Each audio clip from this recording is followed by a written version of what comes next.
All right, so my name is Ranchan. I'm sure you would have seen it in your scheduler. And I'm here. Sir, you're not audible. Can you hear me now? I'm guessing. Right? All right, so my name is Ranchan, and I'm here to take a discussion on the art of effective answer writing. Right? Not an answer writing. Answer writing क्या मतलब हुआ? Effective answer writing. Am I still not audible, guys? You're not audible. Check कर सकते हो दादा? Audible? बताओ. हम तो बोल रहे हैं. नहीं सुनाई दे रहा, क्या करें? Can you hear me, guys? If you can, just give me a thumbs up.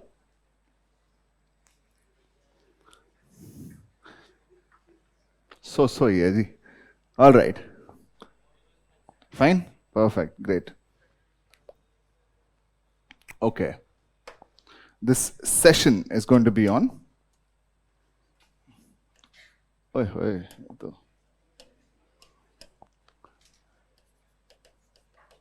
The art of effective answer writing. Right? You are supposed to write it in 2024. Right, but you started since October. I'm guessing it's been about a good 10, 11 months, right? So I'm presuming that you would have seen the syllabus of this paper. You would have seen previous year's question papers. Have you or have you not? You have, right? Before we begin this discussion, I will have you thoda bahut acquainted with the general structure of this exam, the general schema, right? And also in process, try and assess if you know what this exam is really about or not, because it's been 10, 11 months, right? Presuming that you would know, we will check, right? How many parts to this exam? 3? Which ones? There will be a preliminary test. Then there is a main exam. Then you have personality test. Right? What's the weightage for each? What's the nature of each? When you speak about the preliminary test, right? What's the fundamental difference between the preliminary test and the remaining two? One is objective type. Does it being an objective type test make a difference to how you should prepare for it? What is required for an objective type test? Maths? Facts. Okay, and are facts not necessary for mains? Are they not? Right? How many of you has previously, after you graduated from school, how many of you wrote competitive exams, then got through maybe पता नहीं तुम्हारे time पे तो शायद AIEEE नहीं होता होगा, अब तो JEE होता होगा ना, JEE Advanced, JEE NEET वगैरह कुछ, right? How many of you have been previously selected for any of those? Okay, where'd you go? 30. JEE, did you do it from an IIT? Okay, cool. Right, remember this fundamentally for kids who have taken this exam previously or taken any competitive exam previously compared to what UPSC attracts. Right, UPSC attracts candidates from all sorts of backgrounds. Right, you would have seen somewhere around 10 odd lakh candidates appear for this, they apply for this exam. 100 रुपए का form होता है, बहुत भारी तो है नहीं, कुछ लोगों के लिए फ्री भी है, right? It's true, right? And majority of them are candidates who may not have a previous experience with competitive exams or may not have had a previously successful appearance at a competitive exam, right?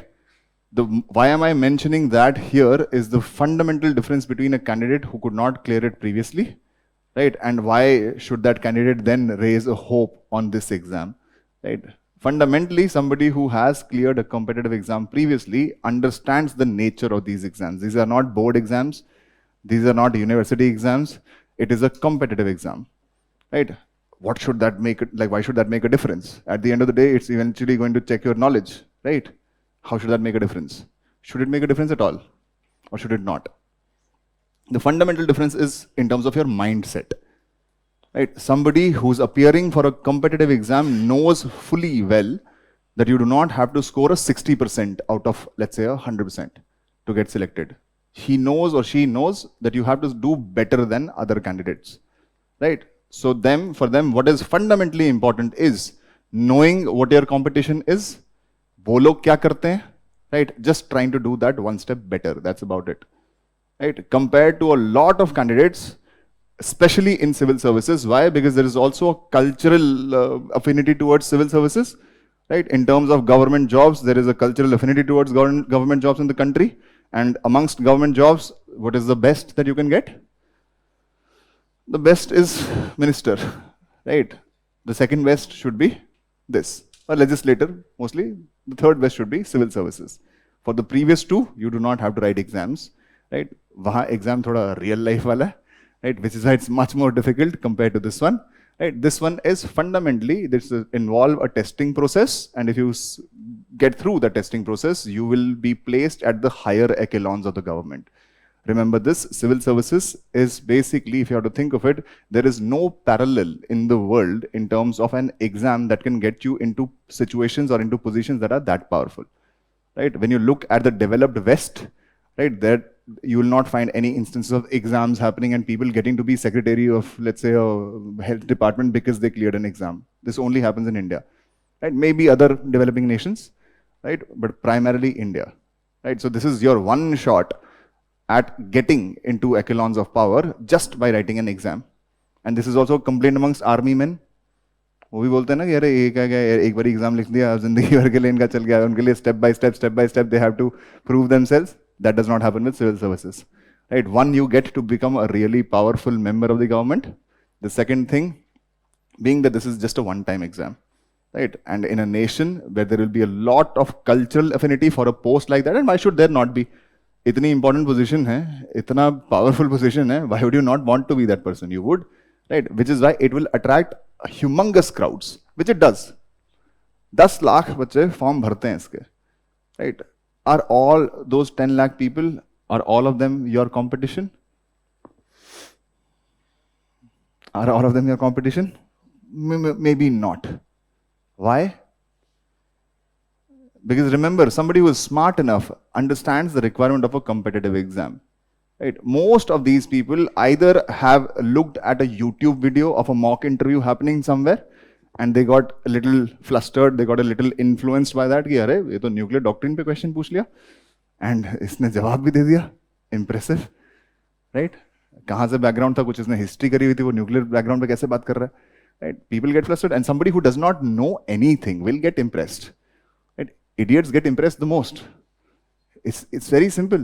Things meant for fools, they gather the most audience, right? It's true, right? The problem is not, I'm not trying to call you idiots. What I'm trying to call you is that you are uninformed, right? And that you can say that lack of information and the fact that there is a cultural affinity towards getting into government services that will pull you in. The problem that it creates is you get pulled into an exam which you do not know anything about, right? You basically know that the 3 stages होते हैं, एक objective है, एक subjective और एक interview है, right? Of course, यहाँ तक पहुँचना तो 2 तो clear करना ही है, but कैसे? This is the fundamental question, right? And if you have been preparing, I'm sure you would have seen इस साल का prelims, right? How was it? कैसा था? Quite traumatic? Good, right? Traumatic था? कैसा था? A lot of candidates came to me and be like, अच्छा ये तो काफी unpredictable था. When was this exam ever predictable?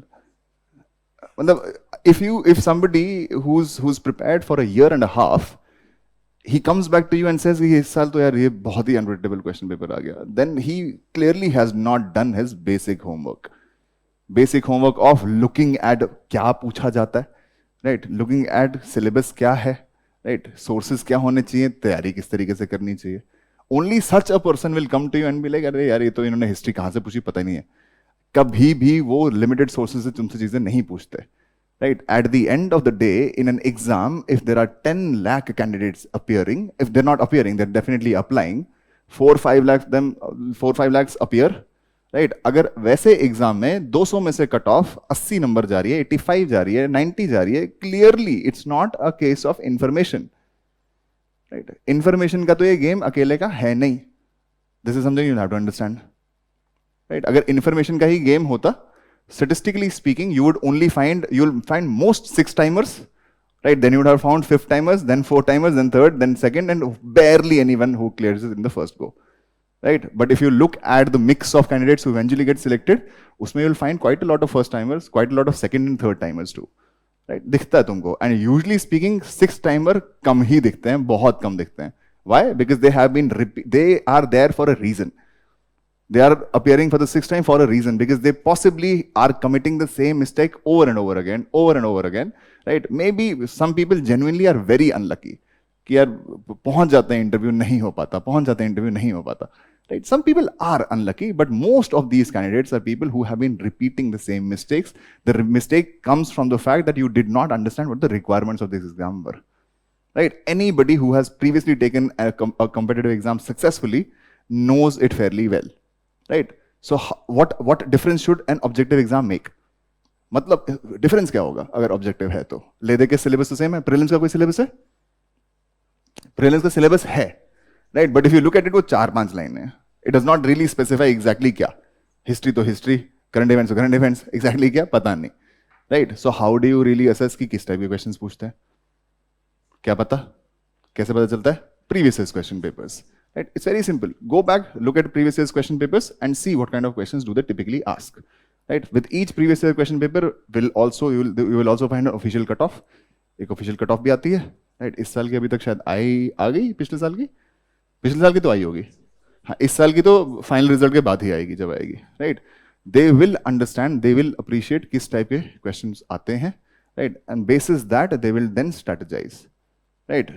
The fundamental difference between an objective and a mains exam is, or and a subjective type exam is, that the answer lies in front of your eyes. Right? It's one amongst that 4. है कि नहीं? 4 options दिए जाते हैं, A, B, C, D. ठीक है? Fundamentally समझो इस चीज को. 4 ऑप्शंस आपके पास हैं. तुम्हें डब्बा बना के खुद से नहीं लिख के नहीं देना है. तुम्हें कोई एक टिक करना है. Which is to say, if you were completely unprepared, कुछ आइडिया नहीं, right? And you get into, let's say, writing this exam today. आज हो रहा है और तुम्हें कोई हवा नहीं है इस एग्जाम के बारे में, तुम चले गए, 100 क्वेश्चंस आएंगे, right? Ideally speaking, if there are 4 options and the answer lies amongst one of them, the probability of getting that question right is 1/4, right? Somebody who is a complete dodo, जिसने कुछ तैयारी नहीं करी हुई है, right? Do you think that person will leave on the questions? वो well left क्यों करेगा भाई? Right? जिसको कुछ नहीं आता वो 1 क्यों छोड़े या 2 क्यों छोड़े? वो तो सारे अटेम्प्ट करेगा, right? If he attempts all 100, imagine this, सारे 100 कर लिए, right? Fundamentally speaking, on a good day, he will get 1/4 of them right and 3/4 of them wrong, right? Roughly speaking, should get somewhere around 25 right and 75 wrong. This is only statistical. ऐसा नहीं कि ऐसा ही होगा. But on a large sample size, this is something that which should happen. 25 right will get you how many marks? 50. 75 wrong will get you how many marks? Minus 50. 1/3 negative होती है. Which is to say, even if he did not know anything, he's not getting it negative. And you would have seen, बहुत लोग होते हैं ना जो बस कहते हैं मैं चला गया ऐसे एग्जाम देने, होते हैं, मिलते होंगे. कभी तुमने किसी का सुना कि स्कोर 0 आ रहा है या नेगेटिव आ रहा है? 10 सुना होगा, 15 सुना होगा, 20 सुना होगा, ये आते हैं लोगों के. Net, even if you don't know anything, if they attempt all 100, generally speaking, उनका स्कोर पॉजिटिव में होता है, right? This is something that anybody who is very good with objective exams knows. Right? The more you attempt, the better you get in terms of scoring marks. Right? So there will be people who may think and who may look at a cutoff and be like, oh, it's 90 gayi hai. That means I only have to get 45 right. Complete idiot. How can you get 45 right? And it was such an easy game कि 45 में right कर लूंगा, 100 में से मेरा तो selection हो रहा है, तो कर लो. Simple ना? And in this exam where there are people who are writing it for the 6th time, तब जाके कट ऑफ अगर 90 जा रही है, you can clearly understand it's not going to be easy. It's not a game only of information. नहीं होगा. Right? It's a game of application, it's a game of strategy. Right? One thing you should pick from here is the more you attempt, generally speaking, positive में रहोगे, negative में नहीं जाओगे. On a bad day, you may get into a negative. Right? But by and large, अगर तुम consistently exam लिखते रहोगे, you will find you will get better if you are preparing also. Right? That is one thing. Now, how do you go about a fundamentally objective exam? Right? Firstly, in a competitive exam, know your competition. Right? What do you think somebody who's very, very well prepared, and I'm sure if you have taken around 10 odd months, Pappu Kumar keh rahe, mine was -2. Is it a coincidence? Sir, you are the brother of Dhirendra Shastri? Who's that? Who's Dhirendra Shastri? Huh? Rajya Sabha वाले? नहीं ना. Oh, अच्छा. I look like Bhageshwar Baba. Is it a good thing or a bad thing? मैं मजाक ले रहे हो क्या कर रहे हो? पता नहीं चल रहा. Anyway, the point that I'm trying to come down to is if you know your competition well enough, tell me somebody who is very, very well prepared. बहुत ही अच्छी जिसकी तैयारी है, वो जब प्रीलिम्स लिखता है, उसमें से 100 में से कितने क्वेश्चंस उनको roughly speaking आते हैं? 30 to 40, right? चलो, we'll give them a benefit of doubt. We'll say कि 35 से 40 के बीच में, right? Somebody who's very, very well prepared will be reasonably sure around 35 to 40 questions, right? Let's give them benefit of doubt. 35 रखना, 40 रखना, 40 रखते हैं. 40. If any one of you has ever attempted an exam, right, you would know, अगर तुम 40 question करके आते हो, you will always find 2 to 3 4 odd questions जो तुम्हें आते तुम गलत करोगे, right? ये होगा. Normally क्यों होगा? Probably because exam pressure. Probably because you start overestimating कि अरे ये तो यूपीएससी का एग्जाम है ना, इतना सिंपल क्वेश्चन थोड़े हो सकता है, right? ये भी होता है. It's true, it happens, right? And this is very common. It's a very, very common mistake. If you are attempting all 100 questions जो तुम्हें सारे आते हैं, you will find कि एक दो तो फिर भी गलत करके आ जाओगे, right? Remember this, these are 40 questions where they are reasonably sure. They are not completely sure. They are reasonably sure कि ये आंसर होना चाहिए. Right? Imagine कि इन 40 में से वो they get on a very good day, they get 35 right and 5 wrong. 35 right should get you plus 70. 5 wrong should get you minus 3.33 something, minus 3 कर लो. Net you are 67. Anybody who is very good at this exam or who has prepared very well will know 70 will get you nowhere. 67 से तुम कहीं नहीं जाने वाले. Right? Which is to say, मुझे कितना और स्कोर करना है? Approximately 30. देखो, यहीं पे तुम पहली मिस्टेक करते हो. पहली चीज ये, you will have to understand कि first you have to be a candidate who can look at a paper and maybe make a right assumption कि इसमें कितनी कट ऑफ जानी चाहिए. वो कैसे पता चलता है? If you are a very well prepared candidate, you would have done previous year's question papers too. Right? तुम्हें प्रीवियस ईयर क्वेश्चन पेपर से देख के लगता होगा कि अरे अच्छा, ये 2016-17 में 116 कैसे गई थी कट ऑफ? क्यों गई थी? करंट अफेयर्स बहुत हैवी आया था, right? Every time you find current affairs is the heavy portion of an objective exam, you will find the cut offs will shoot and they will shoot even 15-20 number if they have to, right? That means कि current affairs हो सकता है कि current affairs बहुत ज्यादा नहीं पूछा जा रहा है, या हो सकता है कि करंट अफेयर्स से अलाइड चीजें पूछी जा रही हैं जो फैक्ट से वो नहीं पूछे जा रहे, right? It could be that. Right? So depending upon somebody who is very, very good and who can look at this paper and maybe compare it with the last year, right? Is it the same level of difficulty? Is it more difficult than last year? Is it easier than last year? If it is more difficult than last year, or if it's the same level of difficulty, what should happen to the cutoffs? If it's the same level of difficulty, it will be higher, right? थोड़ा सा higher पक्का जाएगा. Year on year competition only increases. There will be more and more YouTube channels and there will be more and more people sucked into this exam zabardasti ke, right?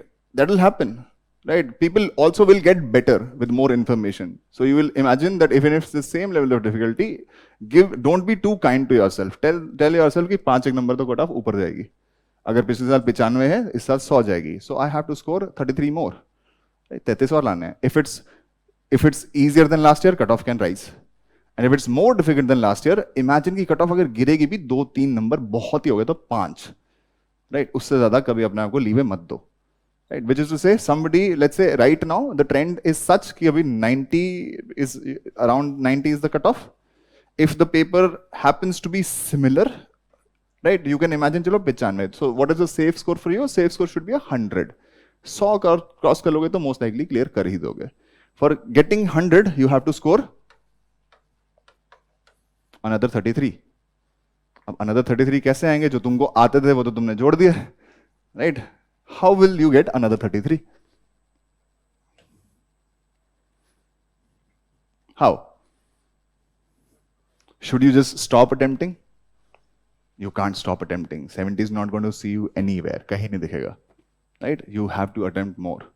Now, how do you attempt more? Right? You now look at those questions where you can reasonably boil down to 2 options. How does that happen? Right? People say कि elimination technique ही eliminate कर दी. It is so idiotic. मतलब if you look at it, there are 3 statements mentioned. अगर वो तुमको बोल रहे हैं only 1 is correct, only 2 are correct, only 3 are correct, ये नहीं पूछ रहे कौन सी, only 1, only 2, only 3. It's practically again elimination. अगर उन 3 statements में if you can say कि अच्छा एक तो मुझे पता कि 100% सही नहीं है, right? So you can use that to calculate ना कि only 4 हैं, 2 options तो फिर भी आप eliminate कर सकते हो, right? You have to come down to a situation where you can boil down to 2 options. Right? And somebody who is very, very well prepared usually are people who are better at it. Right? जो 2 options तक तो reasonably आ जाते हैं. Right? In the next round, which is to say your phase 2 of your attempt, you will find such questions where you can come down to 2 options. Between A, B, C and D, if you can reasonably come down to 2 options, right? Then you have to take a leap of faith and लगाना पड़ेगा दोनों में से एक. No, it's true. You have to do it. If you think people are not doing it, then you are living in a fool's paradise. अहमकों की जन्नत उसमें रह रहे हो तुम. लोग करते हैं, right? If you can boil it down to 2 options, the probability of getting that question right is now 1/2, right? Imagine that you have 30 such questions. अभी तक तुमने 40 किए थे, 60 अभी भी बचे हुए हैं. उन 60 में से 30 ऐसे अगर मिल गए तुमको जिसमें तुम 2 options तक boil down कर लेते हो, we're just making some random calculations here, right? On a very good day, you'll get 15 right and 15 wrong. Applying probability be 1/2. 15 right should fetch you 30. 15 wrong should fetch you -10. Right? Your net score should be 20 more. In an exam where the cutoff is 89, 20 number समझ तो क्या होता है? Right? You will find people जो 0.5 से miss करते हैं, 0.25 से भी मिस करते हैं. Right? In that exam, getting 20 more is a really good score. Right? On a bad day, they may get 10 right and 20 wrong. ये तो तुम अभी चले जाओ और 30 क्वेश्चन रैंडमली अटेम्प्ट करके देखो, जो तुम्हें कोई हवा भी नहीं होगी, करके देखो, राइट? यू विल फाइंड कि तुम्हें 7-8 तो फिर भी तुम अगर से ब्लाइंड तुक्के मारते हो 7-8 तो फिर भी राइट कर दोगे 30 में से, right? And we are talking about somebody who is prepared, जिसने तैयारी की हुई है, राइट? ही मे और she may have a bad day. Bad day में 30 उसने जो अटेम्प्ट किए 20 गलत हो गए, 10 सही हुए, कितना आया net net? This should be 20 and this should be -13, still making +7, right? And in a competitive exam, एक number matter करता है, right? He has just added 7 more to 67. He's now to 74, right? Should he be attempting more? He should be attempting more, right? In the phase 3, कौन से type के questions होंगे? Phase 3 में होता है जिसमें से क्वेश्चंस में से तुम एक स्टेटमेंट जानते हो, 4 दी हुई है, एक पता है, राइट? यहां जब मैचिंग वगैरह किया हुआ है, 4 दी हुआ है, एक पता है, राइट? अब एक पता है तो उसके बेसिस पे ये पता है तो वो सही है तो वो गलत है, right? And then you see कि ऑप्शंस में तुम कितना एलिमिनेट कर सकते हो. नॉर्मली स्पीकिंग जहां पर आपको ये जरूर पता है कि option A, B, C and D में एक तो पक्का नहीं है, राइट? विच इज से you are boiled it down to 3 options. 3 option तक आप जैसे तैसे आ जाओ, राइट? अगर तुम 3 ऑप्शन तक आते हो, the probability of getting that question right now is 1/3. Imagine there are 9 such questions. 9 में से 3 सही करोगे, 6 गलत करोगे, 3 right should fetch you +6, 6 wrong should fetch you -4. You're still making 2 marks more. This is the reason why if you find people who have zero idea about this exam, even if they go inside, ऐसा नहीं कि वो net and negative लेके आते हैं, 10, 15, 20, 24 वो भी ले आते हैं, right. This is something you have to understand.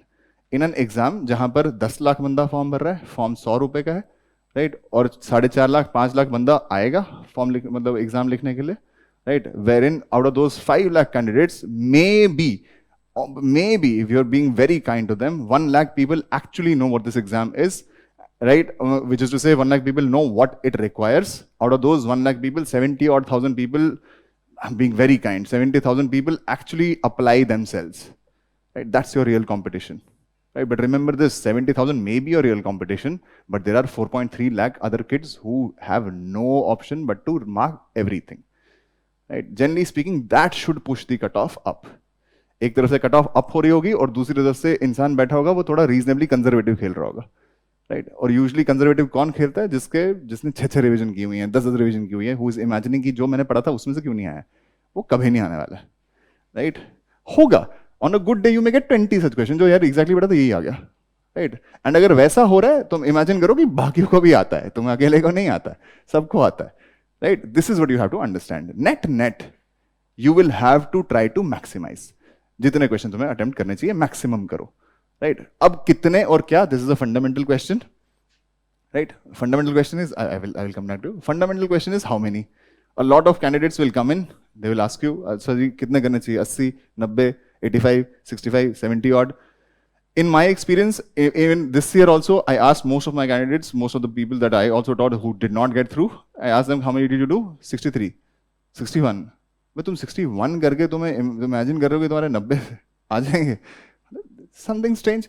It's not to say that there will not be people जो 70 करके क्लियर नहीं कर रहे होंगे, right. There will be such people too, but more often than not you will find people who are trying to attempt more questions, right. For example about me, I use to only leave such question जहां मुझे जो statement में लिखा है वो भी हवा नहीं है, ऑप्शन में क्या लिखा है वो भी हवा नहीं है, वो तो ब्लाइंड तुक्का हो गया मेरे लिए. इनफैक्ट वो भी नहीं मैं छोड़ता था, उसकी भी एक टेक्निक बताऊंगा क्या करना है. Normally speaking I would attempt somewhere around 95 odd, 95, 96, right. And I know people who consistently have done 80 to 85, but as the nature of this exam is fundamentally changing, दिख रहा होगा तुमको, prelims में question paper 1 is becoming more and more dicey, right. If you become more and more conservative, which is to say जब तुम्हें पता ही नहीं है कि sources कहाँ से आ रहे हैं, किस किस से question पूछे जा रहे हैं, मतलब why are you becoming conservative? क्योंकि लोग तो कर रहे हैं ना, लोग अटेम्प्ट कर रहे हैं, they will net score positive, why are you becoming conservative, right. Typically you should maximise. Now how much really is important is a question that all of you have to answer on your individual level, right. What you need to know is you will have to calibrate, right. You will have to calibrate कि पहली go में मेरे को कितने question आते हैं. Normally speaking if you are very very well prepared, पहली go में आते हैं तुम्हें 35 से 40, बहुत अच्छी प्रिपरेशन है. तो अगर तुम्हारी अच्छी प्रिपरेशन नहीं है और तुम्हें पता है, you can be completely dishonest with everybody around you, but you will know for yourself ना तुम्हें कितना आता है, right. And if you see कि तुमको 35 से आ रहे हैं फर्स्ट गो में, दैट मीन्स कि पेपर बड़ा आसान है, right. Then you will have to imagine कि कट ऑफ ऊपर जाएगी काफी. This is simple, very very simple game to understand, right. So you will have to see पहली गो में मेरे से कितने हो पाए, पेपर पिछले साल जैसा है कि नहीं है, उससे ज्यादा डिफिकल्ट है कि नहीं, and then you will have to calibrate कि फेज 2 में कितने करूं, फेज 3 में कितने करूं. You could be some candidate जिसको प्रेशर डालो तो वो घबरा जाता है, वो अगर 30 करेगा तो उसमें से 5 सही होंगे और 25 गलत होंगे. It could be that, right. Normally speaking वो होते हैं जो बहुत ज्यादा रिविजन करते हैं, बहुत ज्यादा बेचारे पढ़ के उनको डर लगता है. जिसने इन्वेस्ट किया है टाइम उसको गैम्बल करते हुए डर लगेगा, नॉर्मल सी बात है, कंपेयर टू समबडी जिसने नहीं ही इन्वेस्ट किया, उसको क्या लेना देना, right. Generally speaking you have to be, which is why they say na, if on a very cool day you generally perform better. जब तुम जिस ठंडे दिमाग से जब तुम ये चीजें करते हो तुम बेहतर ही होते हो, right. You will have to calibrate phase 1 में मेरे कितने सही हैं, पेपर कैसा है, कट ऑफ कितनी जाएगी, right. Generally speaking be honest to yourself in that assessment and then calibrate phase 2 में मैं कितने करूं, फेज 3 में कितने करूं.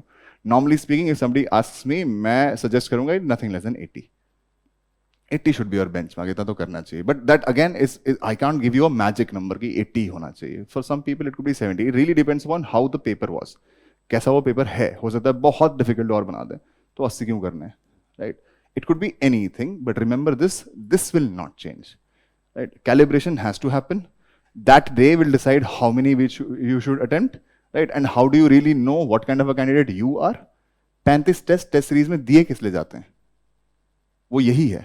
हो सकता है कि you may have a bad strategy to begin with, right? Maybe try everything. 35 test बहुत होते हैं, राइट? वहां वो टेस्ट इसलिए नहीं कि मेरे 116 आए, मैंने इंप्रेस कर दिया किसी को, देखो 116 आए, उससे फर्क नहीं पड़ता. लास्ट में मैटर करता है कि तुमने प्रीलिम्स क्लियर किया कि नहीं किया. I can show you candidates जो कंसिस्टेंटली 115 120 लाते थे, नहीं करते थे प्रीलिम्स क्लियर, नहीं कर पाते, right? There can be that situation also, right? So take this opportunity. If you have 35 odd tests to take, find out what kind of a candidate are you. Are you good with attempting more because under pressure you perform better, or are you somebody जिसके हाथ पांव फूल जाते हैं? In which case you have to play a little conservative, right? थोड़ा सा conservative आपको जाना पड़ेगा, but completely conservative भी नहीं हो सकते, right? This is something you have to imagine. This is something you have to know, right? This is for prelims, which is what makes a difference in terms of objective exam. Objective को ace करना अलग game है, right? You will find there are people who consistently clear prelims. Mains नहीं हो पाता होता है, लेकिन prelims consistently clear करते हैं. Then there are people who consistently clear mains also, right? Remember this, when you have to strategize, you only pick strategies from people who are consistent in their outcomes, right? You may find somebody जिसने 3 बारी या 4 बारी 4th attempt में clear किया, 3 बारी पहले prelims हुआ ही नहीं था, बस 1 बारी प्रीलिम्स क्लियर कर दिया एंड देन मेंस शूट कर लिया उन्होंने, राइट? उनसे मेंस सीख लो, उनसे प्रीलिम्स मत पूछना, right? It's true. Find out people जो कंसिस्टेंटली हर साल प्रीलिम्स क्लियर करते हैं, because they clearly know something that you don't, right? And I have given you something that they genuinely know. ये सबको पता है, राइट? ये कैसे करना है, इसको कितने ज्यादा करना चाहिए, कितने नहीं करना चाहिए, right? This is something you have to keep in mind, right? And I know for a fact कि because a lot of you come from university background, so you would be expecting कि जो मैंने पढ़ लिया उसी में से आ जाए. भगवान का जिस दिन अच्छा कर्म होगा आ जाएगा, राइट? आ सकता है, but remember this, unpredictability is intertwined in this exam. वो इसका फीचर है, right? Which is actually a good thing for first timers. For first timers is actually a leveller. अगर अनप्रेडिक्टेबिलिटी इस एग्जाम में नहीं होती, तुम्हारा चांस ही नहीं था. तुम कहां कंपीट करने वाले थे जिसने 7 साल लगा दिए इस एग्जाम में उससे, right? This is something that you would have witnessed across medical exams. Medical entrance में primarily compared to a JEE, medical entrance में a lot of information about, a lot of the game is about information. Normally you will find कि cut off ऊंची होती है वहाँ पे. If it was purely about information, तो cut offs 80-90 नहीं जा रही होती. Cut offs would have been shooting बहुत आगे तक, right? It's very, very evident in that fact. So application is very, very important when you think of prelims, right? Once you have successfully cleared prelims, then comes the role of CSAT. I take CSAT classes too. Sometimes I take CSAT, right? Okay, but anyway, we'll not discuss that here. That's a different game altogether. And if there is somebody here who is pretty poor with quantitative, जिसको maths में थोड़ी सी हाथ पांव फूलते हैं, right? Start now. Right? Pick areas जहां तुम usually पोर हो, उसको पहले किया करना चाहिए कंपेयर टू दोस एरियाज जहां तुम कंफर्टेबल हो, right? Anyway, that is a different ball game all together. About mains exam, right? Mains is fundamentally different from prelims. Why? Because it's a subjective exam, and eventually how will they assess you? They will not come to telephone you, तुमसे बैठ के बात नहीं करेंगे, right? You basically have to only send in a script. उस script पे जो तुमने लिखा होगा उसके बेसिस पे तुम्हारी इवैल्यूएशन होगी, right? Which is what should make answer writing fundamentally the game, right? Answer writing is exactly what this mains exam is all about, and there is nothing else apart from answer writing. कुछ नहीं है उसके अलावा, right? Which is why we have a session today, right? Answer writing.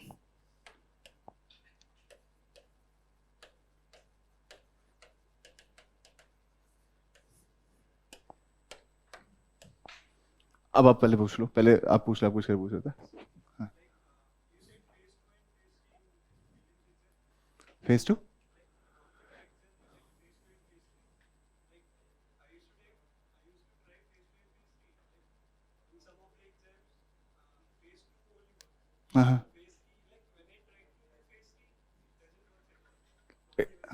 When you say something like that, remember this: these are games of probabilities, right? So there will occur an event where this will not work, right? But by and large, and this is true, how do you really know if you have eventually boiled down to 3 options only? One, तुम्हें जो पता था वो actually correct था भी कि नहीं, वो भी तो एक फैक्टर है, right? This is,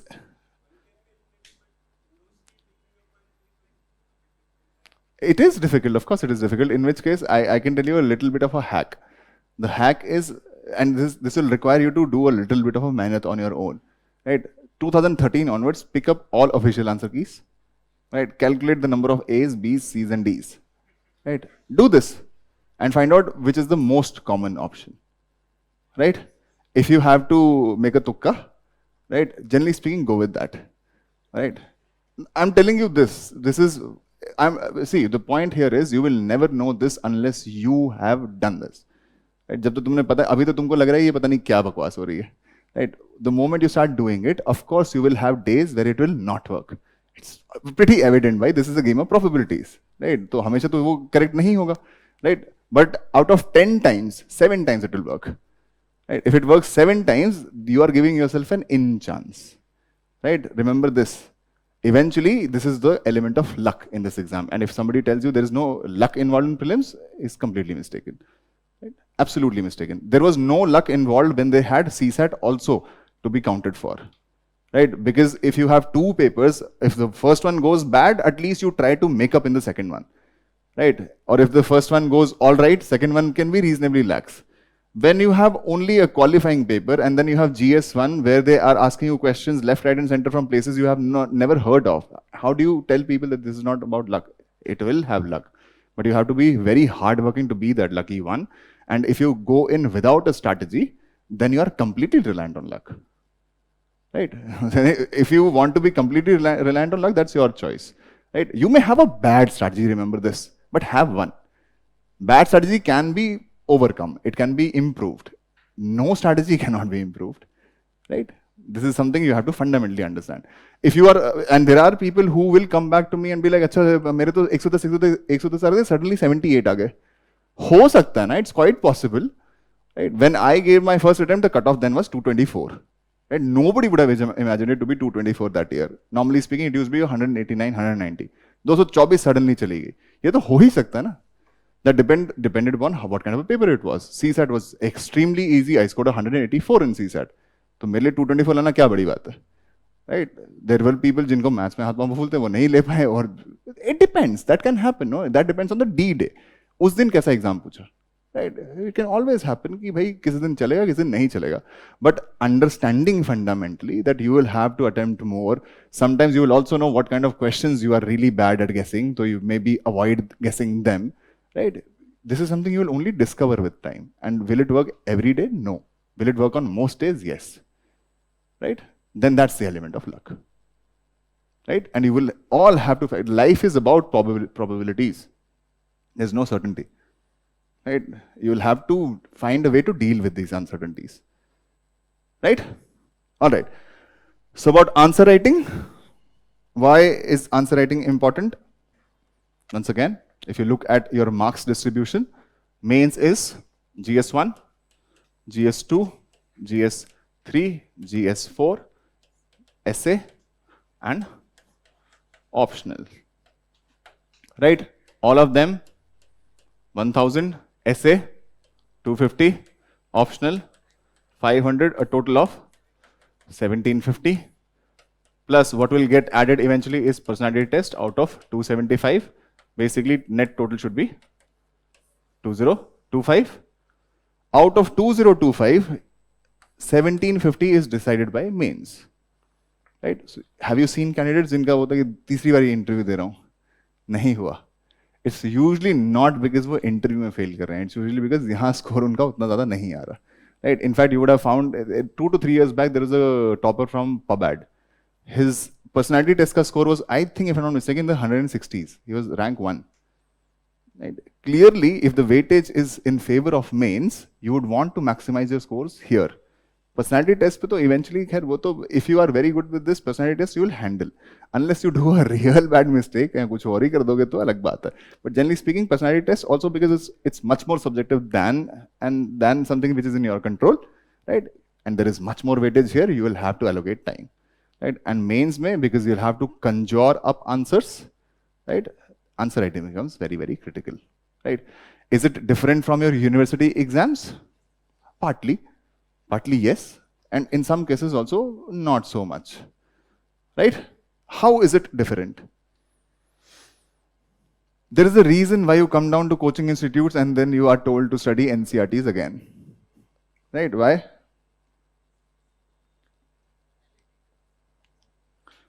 Why? That's because up until now, what you have mostly done is mugging up. Right? Mugging up saw you through. There are CBSE candidates जिनके 99% भी होते हैं, उनको कुछ पूछ लो ना अंदर से नहीं पता होएगा. Right? This education system has actually failed you. Right? There is no stress on analytical ability. There is no stress on creative ability. There is no stress on application. Right? There is no feature of reading between the lines. Right? What has been seeing you through up until now is basically that you are good at pattern finding. तुम्हें पता है कि अगर board में number लाने हैं तो पिछले 10 साल के पेपर देख लो, 80% तो वही क्वेश्चन आने वाले हैं दोबारा, 10-20% होते हैं आगे पीछे, वो भी उसका भी पैटर्न होता है. Right? Same thing is here, right? You will look at previous year's questions and you understand कि किस type के questions पूछते हैं, right? But because the type of questions that they ask you is fundamentally different from a university exam, which is what makes answer writing here fundamentally different, right? In terms of mains, what kind of questions do they normally ask you compared to a university exam? University, they will focus mostly on processes, phenomenon, asking questions more about what. What is this? What is that? What is this? What is that? Right? In UPSC, you will barely get any questions on processes, phenomenon. You will get questions where you have to apply. Right? There is a difference between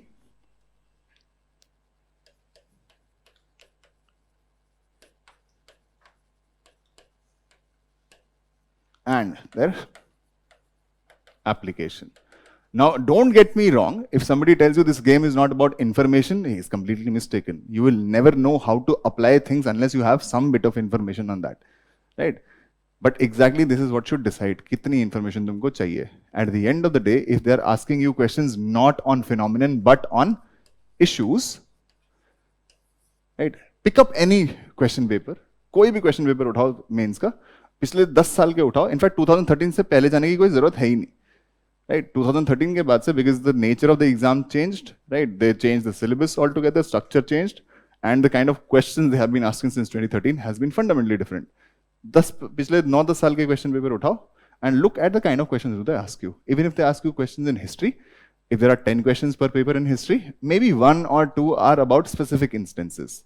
What happened, what were the factors? By and large, they will ask you very broad questions.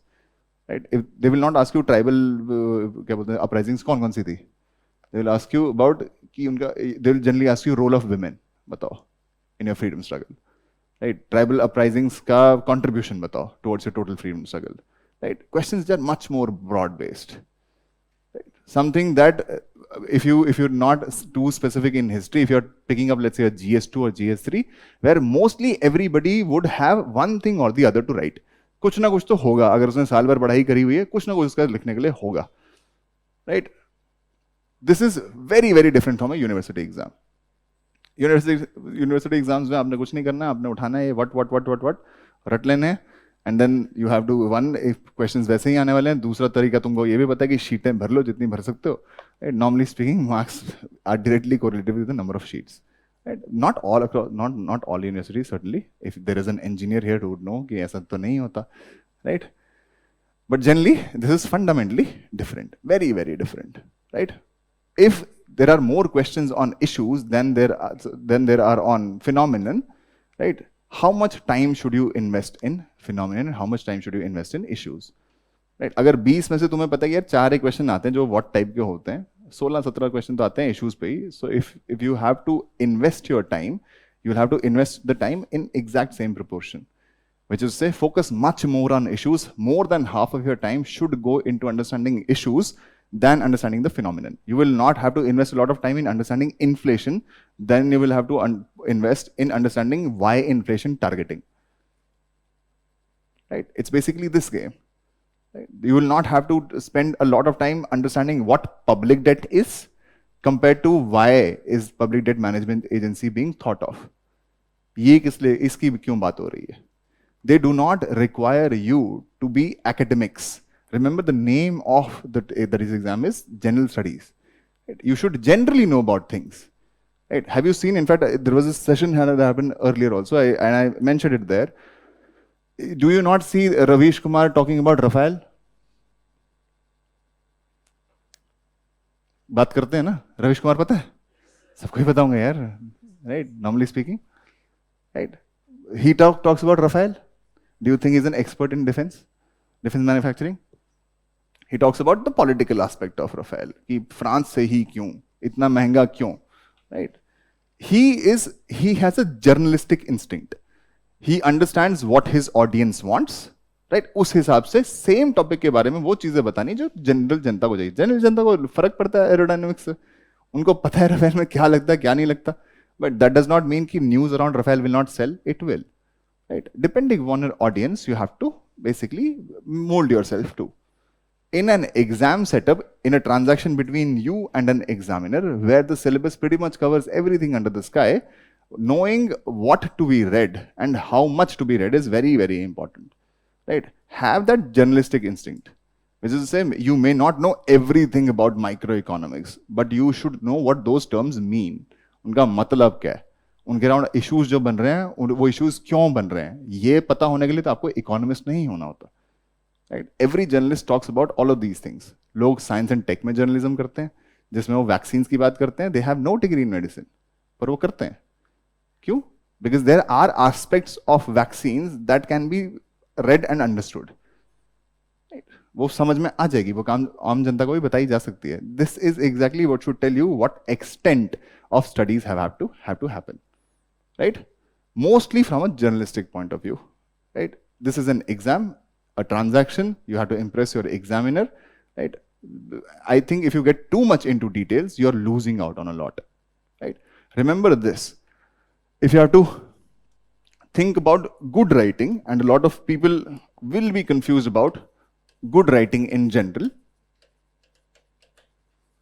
right? And somebody who specifically has not seen previous years के toppers की answer scripts, right? बहुत लोग होंगे तुम में से जिन्होंने देखा भी नहीं होगा, right? जो consistently ये नहीं देखते, right? Tell me, if there is a piece of writing given to you, and you would, I'm sure, how many of you read books? 1, 2, 3.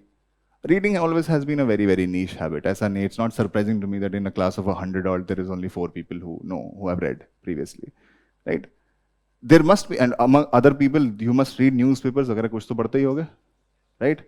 There must be days where you find an article and you genuinely get impressed by that article, right? तो मुझे लगता है बहुत अच्छा लिखा हुआ है, right? So you have felt good reading. Now, if I ask you, tell me what are the components or qualities of good reading? Or good writing, sorry. What should they be? Any piece of literature. It does not have to be just अच्छा कोई current event. नहीं, कुछ भी.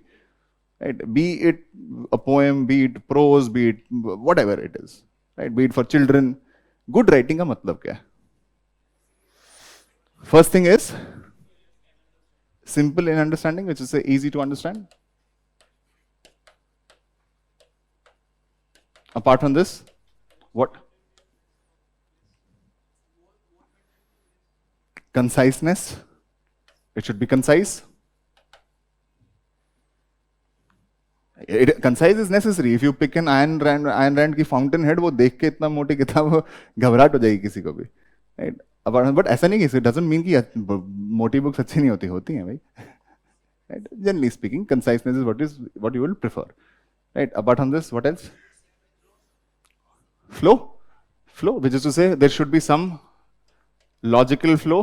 Flow के आप बोल सकते हैं the flow has to be coherent. Coherent समझते हो? What is coherent?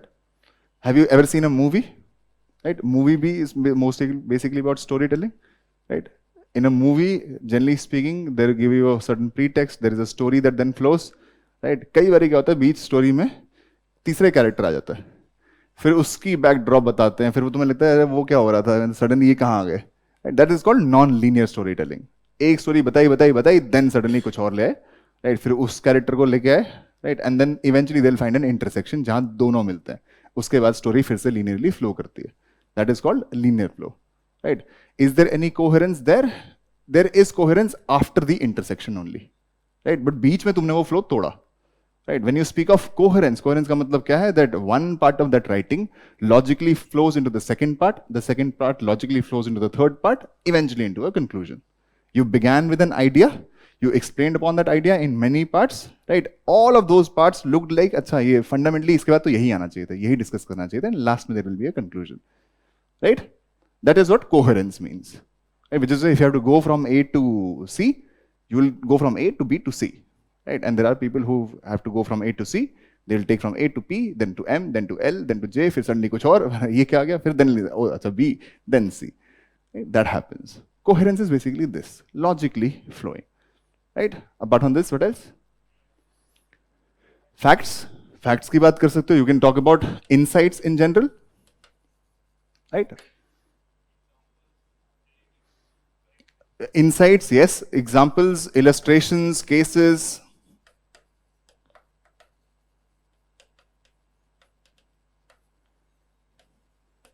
Right? When you say insight का मतलब क्या? What is the level of, what is the depth of understanding of somebody who has written this? Right? When a Ravish Kumar writes on a Raphael compared to somebody who's a proper, let's say, an aerodynamics engineer, you will find clearly that there is a difference between the two. Right? Somebody knows much more compared to the other person. Right? Level of insight is important and it's impressive also sometimes. Right? Apart from this, we talked about examples, illustrations. Right? Do you agree that creativity is also important?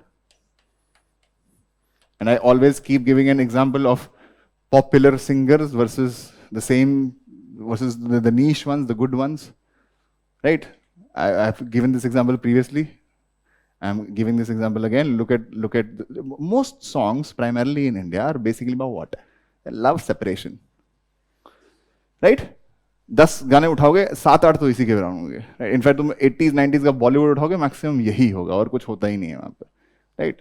But also on the same songs you will find there is a Honey Singh, then there is a Gulzar, right? Same thing approached by two people, right? You will find a fundamental difference in terms of their writing. And there is no doubt, there is no polling happening here which one is better, right? You may get offended if you're a yo-yo fan, but facts don't care about feelings, right? You have to remember this, right? Same thing approached by people differently. That's creativity, right? Apart from this, what else? Vocabulary.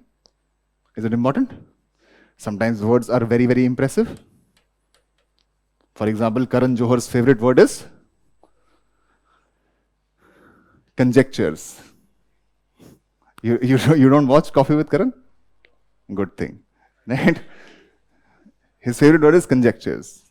The same thing could be spoken of as gossip or stories, but conjectures just sounds nice, right? Hai na? If I have to, and the good part about words is some words condense a lot of feelings and a lot of sentences into themselves. There's a Portuguese word called saudade, S-A-U-D-A-D-E.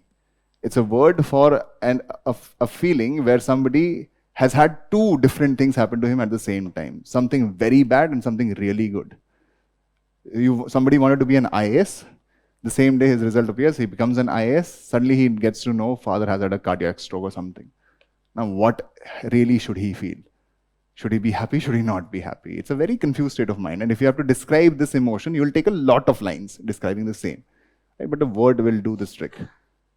Right? Some words are very impressive in general. Right? There is a word when you're talking about, oh, I am trying to put these bottles side by side. Right? I am using an entire sentence to do this. I can only say these bottles have been juxtapositioned. Juxtaposition is also a great word you can use. It's my favorite word. Right? Juxtapositioning. Right? These are some words are genuinely impressive. होते हैं क्या करना है? You may have all of this, and then if you have messed up grammar, bad, right? You will not want to have everything, but then really poor grammar. It defeats the whole purpose. होता है ना? Right? These are all components of good writing. Right? Remember this though. Right? Should you have all of them? Ideally, yes. Why not? No. Ideally, yes. क्यों नहीं? Do you require all of them? I would say yes. Why not? Right? But the point here is that of expectations. How much really? Somebody who has not seen previous years के toppers and उनकी copies, somebody who's genuinely intimidated by this exam, by this whole level of answer writing, and whoever clears this exam has to be very, very good, brilliant, this and that. They would all imagine that on a scale of 1 to 10, 10 being the highest, most toppers are operating near 10 only. Across all these indicators. Are they really? No, they are not. Right? Remember, good writing and good writing in an exam are fundamentally different. And specifically in an exam like a UPSC, are fundamentally different. Your expectations have to be reasonable. Right? You can have great expectations. Does it hurt having all of them? No. Right? Somebody has everything here, and on top of it also good handwriting. क्या बुराई है? बुराई कोई नहीं है. Right? But do you require everything on level 10? Certainly not. Right? You will find people who get by operating at level 6, level 5. उस पे operate करके भी लोग निकल जाते हैं. Right? This is something you have to understand. Why? Because everybody in this exam is operating with certain constraints. सबके पास कुछ ना कुछ constraints हैं. Remember this, all of this becomes important in a certain context. The context is what is your audience. Right? If somebody is writing for children, Dr. Seuss लिखते हैं for children. Right? Dr. Seuss और कंगना वाला नहीं. Right? There's a very, very famous author called Dr. Seuss, S-E-U-S-S. He writes only for children. I'm sure he must have written for other people too, but predominantly he's very well known amongst children. If you're writing for children, you will not focus on this one. तुम बैठ के उनको juxtaposition थोड़ा लिख दोगे जिसको ABC नहीं पढ़नी आती. Right? उसके you'll have to understand that this is all context specific. This is all situation specific. Are you writing for a newspaper? Maybe not. Certainly not. Are you writing an academic journal? The writing has to be completely different. Are you writing a legal paragraph? Then it will take completely different things. Right? It always is context specific. You have to remember that you are not writing for an academic journal. You are not writing for a newspaper. You do not have the luxury of a team around you that will build you all of these things and then you will write. Right? You may not have help with you. You may not have a month to write all of this down. Right? वो सब नहीं है तुम्हारे पास. Everybody is operating with certain constraints because you are all in an exam situation. Right? Most of you start typically around October for an exam which is going to happen in October next year. Right? Usually people take 1 year, some people take 1.5 too. Right? You're all constrained. Constrained how? There will be a constraint on. First will be constraint in terms of time. There is a time constraint that all of you are working with. Unless you have decided that this is going to be like a 5-year plan. Right? महानोबिस की तरह हम start करेंगे जी और फिर हम बनाएंगे India को ऐसा ग्लोरियस. अगर वैसा है तब अलग बात है, तब टाइम कंस्ट्रेंट फिर भी नहीं है. Generally speaking, most of you are operating, you have to remember this, and most people don't factor this in. All of you are paying a certain opportunity cost when you are preparing for this exam. You have given up on a job, right? You have given up on other things that you could have done in this time, maybe masters, maybe your doctorates, whatnot, right? And you're choosing to write this exam. There is an opportunity cost that you are paying. So value this time so much more, and especially in your youth. Right? As you go along the age cycle, when you start seeing bodily changes and when you start seeing expectations of people, you'll go back and rue all of this time that you wasted, if you did. Right? Everybody is constrained with time. Everybody typically has 1 year or maybe 1.5. Everybody has the same day, 24 hours. Right? Time is limited, specifically in context of the syllabus. You look at the syllabus, there is roughly nothing that they left out. कुछ नहीं छोड़ा. History and art and culture separately mention कर दिया. अबे वो उसी का part था, लेकिन चलो. Right? Ancient history, medieval history, modern history, world history, art and culture. On top of it, geography. Geography of the world, geography of India. Physical हो, human हो, सब चाहिए. On top of it, society. Right? Come down to paper 2, polity, constitution, governance, social justice, international relations. Paper 3, economy, disaster management, internal security, science and tech, environment and biodiversity. Right? Come down to paper 4, that is ethics in general. And on top of it, you also have an optional. That's a lot to be covered in a year. बहुत ज़्यादा चीज़ें हैं, you have to cover it in a year. Right? सबको intimidating लगता है. Right? Everybody is constrained with time. Unless you have decided कि नहीं यार ये तो मेरे को लगेगा बहुत टाइम इसको करने के लिए. Right? तो अलग बात है. Normally speaking, वो वैसा सोच रखना भी नहीं चाहिए. Firstly, It's pretty doable in a year and a half. आराम से हो जाता है. Right? There is time. The second thing is this is time with respect to preparation. There's a lot to be covered, and the lot to be has to be covered in a time-bound manner. The second thing is eventually when you're going to write it down, there you'll have 3 hours to write. है ना? Last में 3 ही घंटे मिलेंगे. It does not matter how much you know. उससे फर्क नहीं पड़ता. Matter क्या करता है तुमने लिखा क्या, what you put down on a piece of paper. In 3 hours time, you have how many questions to do? 20, right? Why should this be important? In 3 hours time, you have 20 questions to do. That roughly means you have how much time for how many questions?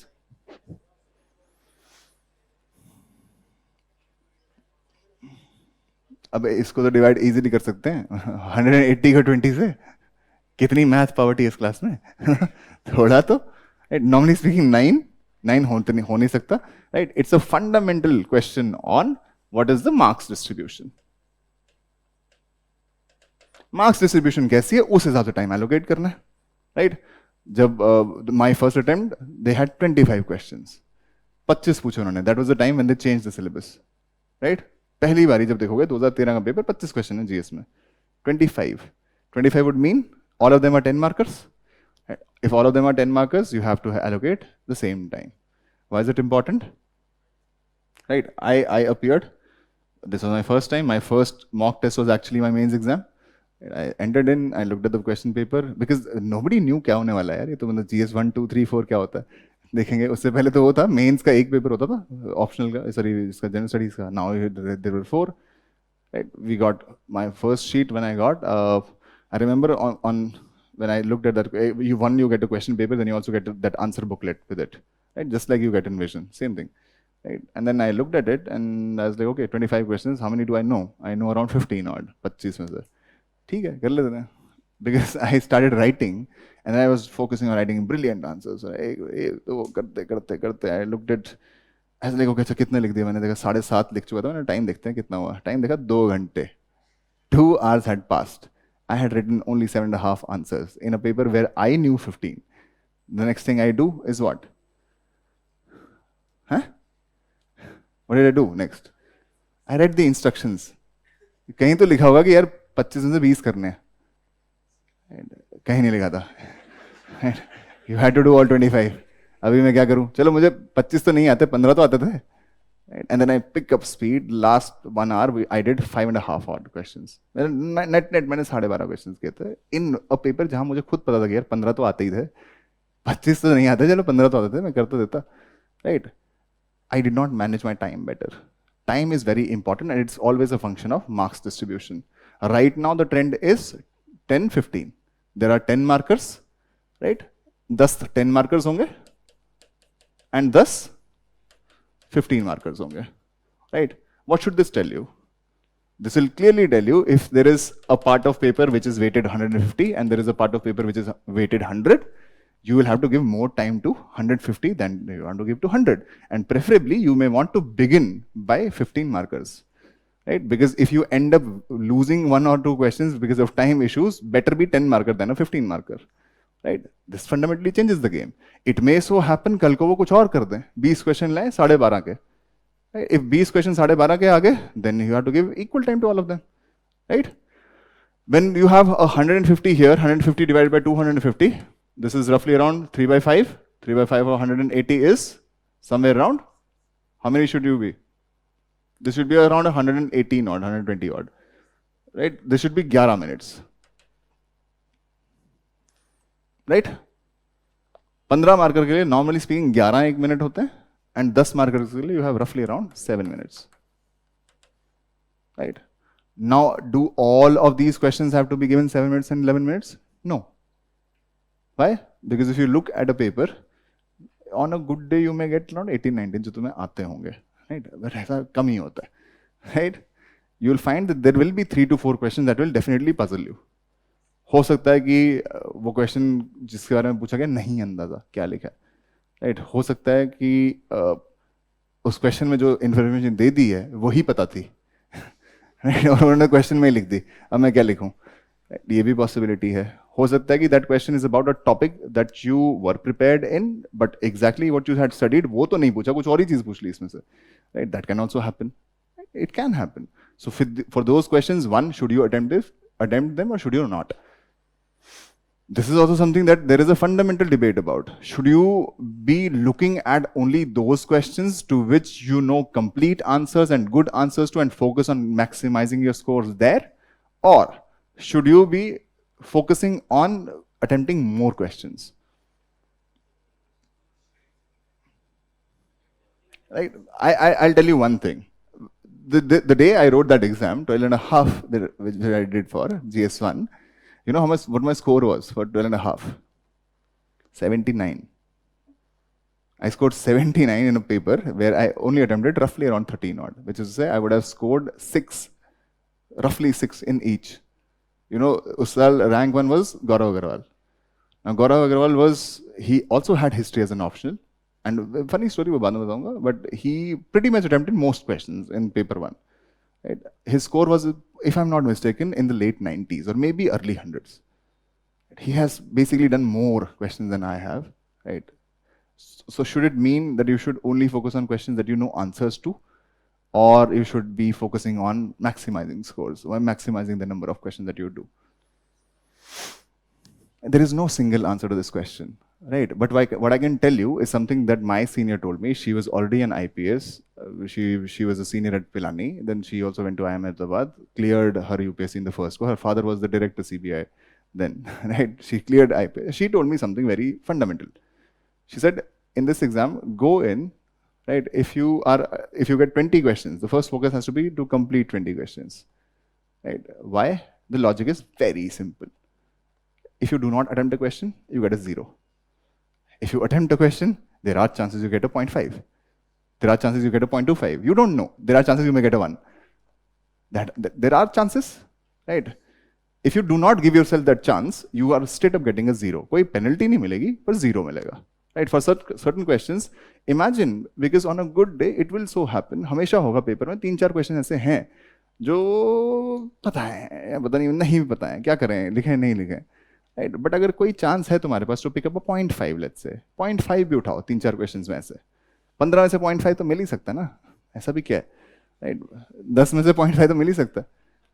It's true, right? If you find out 4 such questions, 0.5 तुमने सब में pick कर लिया, that's 2 marks for GS1. Right, GS2 के लिए 2 marks वैसे, GS3 के लिए 2 मार्क्स वैसे. नॉर्मली स्पीकिंग एथिक्स में ऐसी कोई प्रॉब्लम किसी को होती नहीं है, बट चलो उसमें भी मान लो 4 क्वेश्चन वैसे, जब भी होगा नहीं. Right? By and large, you have picked somewhere around 7-8 marks additionally. 7 से 8 number additionally. You go back and you look at your list of final selected candidates. उनके total score में 8 number के difference पे देखना क्या हो जाता है. Right? It could be the difference between somebody who is an IFS and an IRTS also sometimes. Although इतना नहीं होगा. राइट, इतना भी नहीं होगा, बट IFS एंड हो सकता है late IPS, IFS and early IRS के बीच का डिफरेंस भी इतना हो सकता है 8 नंबर का. It can happen, right? वो कार्डर वाटर तो दूर की बात है, राइट? It can be something that what happened to you was you got into IAS but you got Kerala, right? That can also happen, although that's a different game all together. But those 8 marks matter every time you think of a competitive exam. Remember this, every mark counts. Every mark counts, right? Compared to this, the other strategy is maximizing on the questions that you know. Now there are 2 fundamental defects with that problem. One is, how many questions do you get, right? Exactly to your taste. कि यही पढ़ा है, यही पूछ लिया. That is a problem, right? हो सकता है कि if you are very very well prepared, हो सकता है 12-13 ऐसा करके, 13 ज़्यादा तो नहीं होंगे. Right, which you get exactly, जो तुम्हें exactly पता है कि यार यही आंसर है, मेरे को अच्छे से आता है. That is 1, right? 2 is, what makes you sure that the answer you wrote, if there is the average score of 5, you definitely will be getting 7.5. You have no idea, right? It really matters on that day whether the examiner found it as impressive or not. That is subjective. It could also depend upon what answer script went in front of you. तुमसे पहले कौन सी गई, हो सकता है वो उसने तुमसे बेहतर लिखा था, राइट? एंड अगर उसको उसने नंबर दे दिए, then why would he give you in comparison ज्यादा, right? That it is something which is not in your control, right? What is in your control is how can you score better than average. 10 में से 5 किसके आते हैं ये पता होता है, राइट? 10 में से 5 को 5.5 कैसे बनाना है, 5.5 को 6 कैसे बनाना है, या 5 को 7 कैसे बनाना है, that eventually is something that is not a very reliable strategy to have, right? So ask of yourself this fundamental question: what kind of a candidate do you want to become? Ordinarily, I would recommend maximize the number of questions that you would want to attend, right? इसको बोला जाता है if you're, मैं बार बार हमेशा ये बोलता जाऊँ, I'm pretty sure I'm at the cost of sounding repetitive, right? If you are asked about a tree, you don't know about that tree, tie a cow to that tree and write about that cow. This is what you have to do sometimes, right? This is something you will have to do, right? This is what she told me, and I'm telling you the same, right? Sometimes you may have to do this too and resort to this as well, right? Now, it's again a case of wisdom that if you get, for example, for me, I still am, by my own admission, very poor with art and culture. If you ask me anything about art and culture, I would have no idea, right? And art and culture typically are the first 2 questions, right? And if I get a sheet, जिस sheet में ऐसा नहीं कि मैं questions बाद में arrange कर सकता हूँ कि मेरा पहले ये चेक करना, बाद में वो चेक करना, ऐसा तो नहीं होगा. एक बुकलेट है, बुकलेट में उसी सीक्वेंस में क्वेश्चन आए हुए हैं. अब पहले 2 क्वेश्चन वैसे हैं जो मेरे साथ हुआ भी. नटराज पे क्वेश्चन पूछा, जो पूछा मेरे को वही पता था. और कुछ नहीं कर सकता उसमें, और कुछ लिख नहीं सकता. If those are my first 2 questions, and my first 2 questions are where I know that I'm going to write trash, right? What will that do to me or my chances? It may so happen that 2 question छोड़ के मेरे 18 तुम check करते ना, मैंने India top करना चाहिए था, लेकिन पहले 2 आंसर जो मैंने लिखे they were so trash, right? That will set a bias in the mind of an examiner. Right? The first 2 questions he looks at, he's like, ये क्या लिख दिया है इसने कचरा. He'll take me little less seriously. It's not to say that he will not evaluate the rest of my answer. He will. हो सकता है by the time he comes to the 6th or the 7th answer, that's when he finds कि और अच्छा ये तो सही, suddenly सही हो गया, right? But 2 or 3 of my questions will become casualties. It's the same thing as you go to a restaurant, right? Normally speaking 3 course meal करते हैं लोग. तुम तो यार क्या ही पैसे होंगे तुम्हारे पास 3 meal करने के लिए, right? But you can imagine this, right? 3 course meals. शुरू में जाते there is a starter, then there is a main course, and there is the desserts. You enter in, right, and you go to a restaurant. Somebody serves you a really terrible starter. How much expectation do you really have from that main course? Almost nothing, right? Almost nothing. नहीं होती. In a restaurant, you have the choice to just leave. Right? You can leave.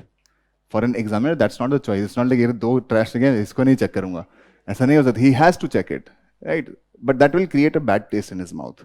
So might as well, if those are the first 2 questions that you don't know answers to, leave them, right? But if there are certain questions which are towards the end, in the middle, जहाँ तुम्हें नहीं पता अच्छा answer, but attempt तो कर लो. That is my recommendation. Although eventually it will depend upon that, completely depend upon you, right? But would you give it the same time?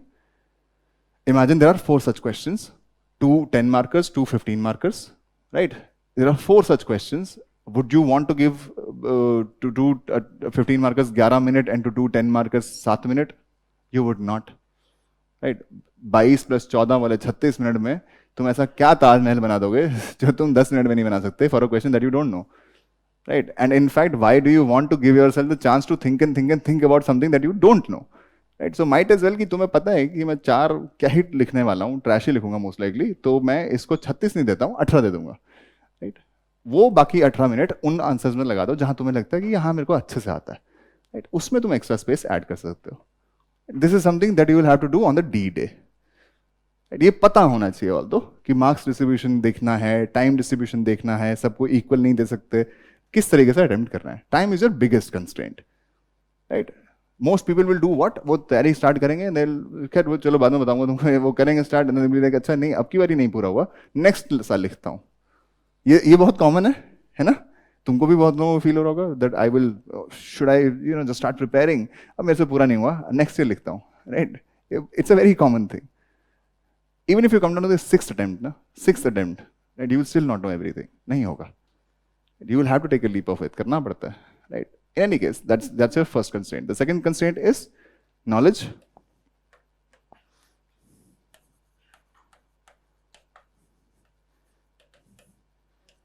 Right? Knowledge is always a constraint. Right? How much do you really know? Till what extent do you have to study? Right? This is a fundamental question. Right? इसमें क्या strategy होनी चाहिए तुम्हारी for mains?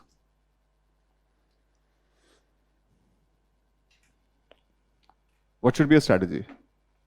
In an exam which is so vast and there is unpredictability, right? What should be a strategy to deal with this? To deal with knowledge? You can't have a broad idea about each and every topic. You certainly can't. What should be a general strategy? It's very simple. Know your competition. Know what they read. Right? Know what they read. तुम्हारा competition क्या? Eventually it's a game of competition. It's a race. बाकी लोग भी दौड़ रहे हैं, तुम भी दौड़ रहे हो. Right? You have to know what other people read. You will read the same thing and you will just try to do it better. उसको थोड़ा सा बेहतर करना है तुमने. Right? Which is to say, if economics की, let's say there are 4 or 5 reference books, there are in the market. कुछ तो होंगी. एक होगी कुछ दत्तन सुंदरम, कुछ होगी ओम मिश्रा एंड पुरी, कुछ होगी आई डोंट नो कौन सी और उमा कपिला, रमेश सिंह, पता नहीं कौन कौन. Right? What will you do? Right? You will pick one which is the most common, or you will pick one of those that you find to your taste. कि मेरे को ये समझ में आती है. Right? The idea there is because you know that these are the standard reference books followed by most kids. Right? If there is a question which is asked specifically related to this book और इसी में से कुछ आया है, तो कोई गलत नहीं करेगा. और जो कोई गलत नहीं करेगा उसको तुम गलत नहीं कर सकते. Right? Apart from these common sources, what everybody reads, and by and large, most candidates who get selected have studied the same thing. Same चीजें, same sources. और तो क्या होता है? Right? If there is something which comes outside of it, it is as difficult for them as it is for you. Right? Fear of missing out जो बोलते हैं ना, is basically this. How do you eliminate that fear? Just look at what other people are reading. Right? वही चीजें पढ़नी है. For example, if in polity most people read only Lakshmikant and they do current affairs on top of it, do that ना, but do it better. Right? It's very simple. क्योंकि अगर लक्ष्मीकांत से question आ गया और तुमने वो किताब नहीं पढ़ी थी जो 80% जनता पढ़ती है, राइट, तो वहां तो 80% जनता एडवांटेज लेगी ना तुमसे. This is the game that you have to understand. You cannot chase information endlessly. Every year there will be questions, and एक बारी वो ब्रंटलाइन कमीशन पे क्वेश्चन आ गया, मैकब्राइट कमीशन, सॉरी मैकब्राइट कमीशन, किसी को नहीं पता क्या. अब अगले साल बैठ के तुम मैकब्राइट कमीशन थोड़े पढ़ने लग जाओगे. राइट? प्रीलिम्स में क्वेश्चन आ गया था एक बारी, बताओ जी एलिफेंट के gestation period, I think it's the only largest mammal जिसका gestation period is 10 months. 10 months. Right? अब बैठ के अगले साल क्या बकरियों का भी गिनने लग जाओगे? यू कांट डू दैट ना. That chase will never stop. Right? That chase will never stop. Remember this. They will ask you questions from here and there. वो कुछ भी पूछेंगे तुमसे. Right? तुम बैठ के किताबें करने लग जाओगे क्या? Remember this. Do what other people are doing. Make sure you do it better. What does that mean? It means one, consolidate your sources. Consolidation का मतलब क्या है? That if there is the most popular book जो लोग पढ़ते हैं, if it is most popular, quite obviously it will be something which is written simply. वो simply ही written होगी. वो पढ़ लो. उसको read it, revise, read it first, understand it, make short notes out of it and revise it. Right? The key to retention is only repetition. एक ही तरीका होता है retain करने का, that is repetition and repetition alone, और कुछ नहीं. Right? Unless you have a superpower called eidetic memory. Unless you have that superpower, the only way you can retain is through repetition. And you will only repeat things if you have them in consolidated short format. तुम तीसरी बारी पढ़ के बताना. लोग करते हैं, they talk about, मैंने तो ये 3 बार पढ़ लिया जी बिपिन चंद्रा. क्यों भाई? Why would you read the same book 3 times? Right? The first go, you should have read this book. You should have broadly understood क्या है इसके अंदर लिखा हुआ. Right? You should have made short notes out of it. The second time, you don't have to go back to that book again. Why would you read 350 pages again? Right? That defeats the entire purpose of it. जब तुम when you come very close to the exam, will you pick up the book again and remember this? हो सकता है, नहीं होगा. Right? If you have decided upon one source, pick that source, read it, understand it, make short notes out of it, right? And only revise short notes, right? And then allow preparation to happen to you by writing answers. This is the only तरीका of revising, और कोई तरीका है नहीं. In fact answer writing is one way of revising. तुम बैठ के वापस किताबें थोड़े पढ़ने लग जाओगे. Right, you have what you have done is enough. Right, first consolidate your sources,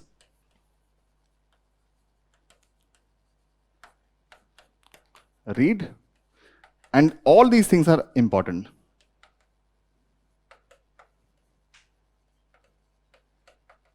Right, then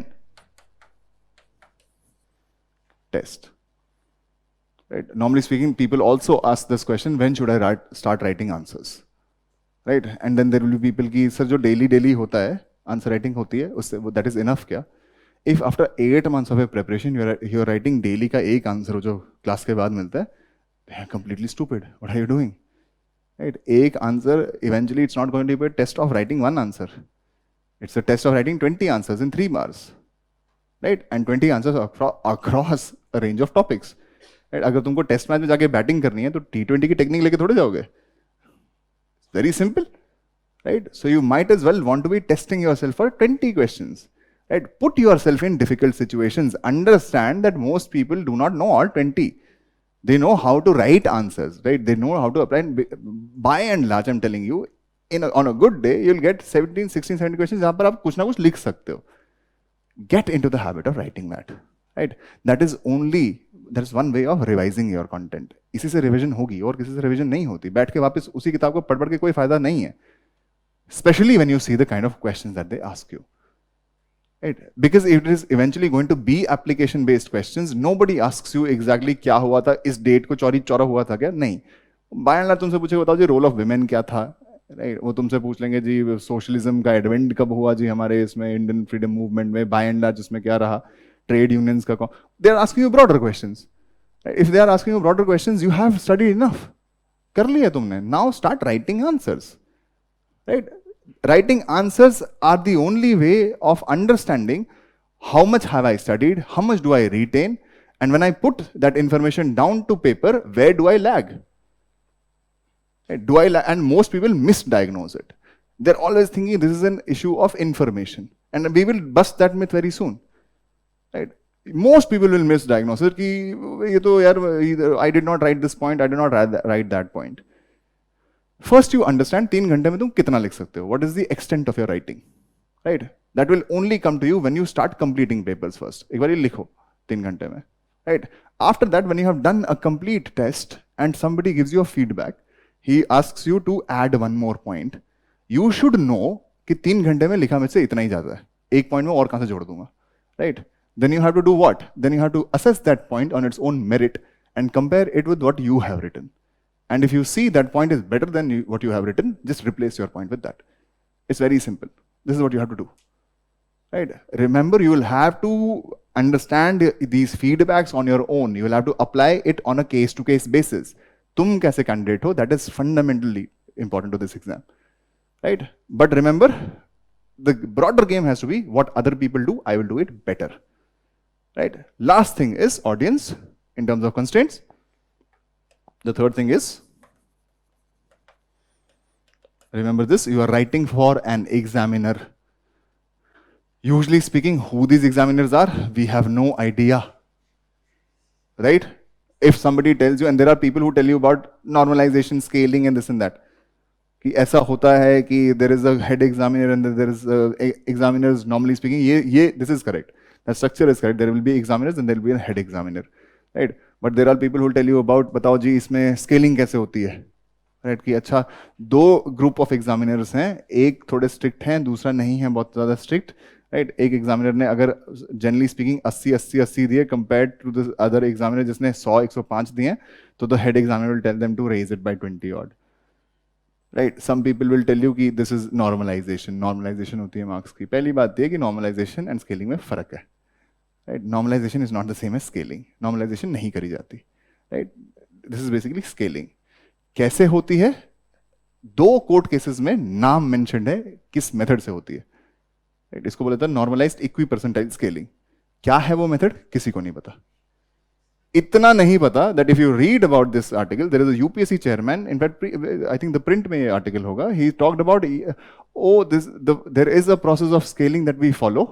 That process is very fair. I don't know exactly what that method is, but that method is very fair. But that is very weird. If you don't know about that method, how do you know how it's very fair? But the UPSC chairman does not know it.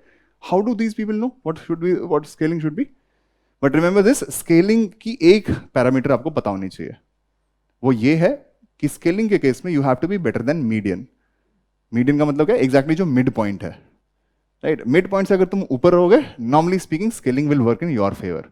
और अगर तुम mid point से नीचे हो तो you will stand to lose out, थोड़ा lose out करोगे, राइट? बट स्केलिंग होती है इस एग्जाम में, वो किसी को नहीं पता कैसे होती है.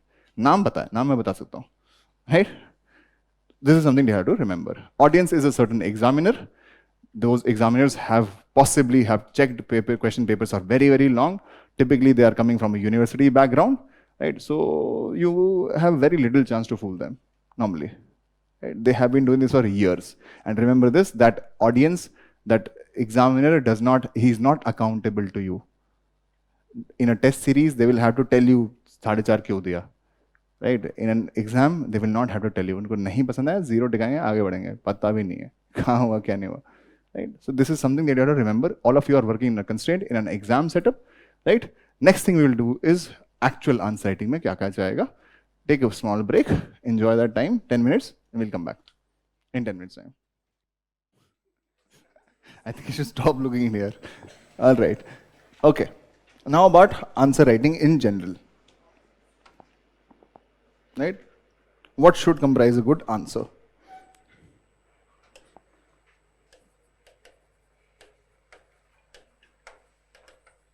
For any answer, remember this, there is a lot that goes on about structure. What is structure generally spoken of? Any answer will have 3 parts to it. Any good answer should have 3 parts to it rather. One will be introduction. There will be a body component of it, and then there will be a conclusion, right? Each of these 3 parts has to be understood separately. What is introduction all about?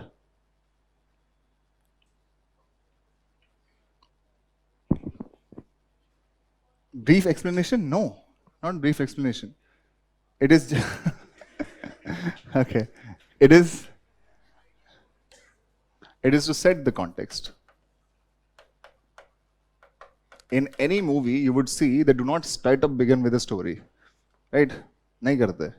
शुरू में they do a little bit of a character development. Banaras का है, look का है, right? पास नहीं हो रहा, दिक्कत है कोई लाइफ में. It could be तुम बनारस के तो नहीं हो, ओके मैं से तुम्हें नज कर रही है, तुम बनारस की हो, okay, all right. कहाँ गया? अच्छा दूसरा वाला है. कूल. नॉर्मली मिलता है ऐसा, है ना?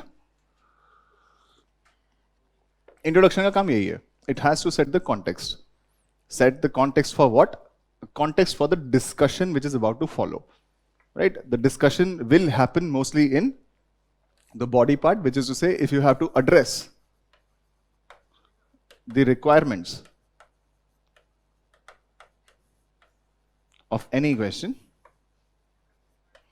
that will happen only in the body part, right? What does that mean? That means in pure marks terms, let's say if it's a 10 marker and an average answer gets 4, 4 में से 3 यहाँ से आते हैं. If it's a really good answer, you're getting 6 odd, 6 में से 4, 4.5 यहाँ से आएंगे, right? Body part से, right? When you think of conclusion का एक ही role है, which is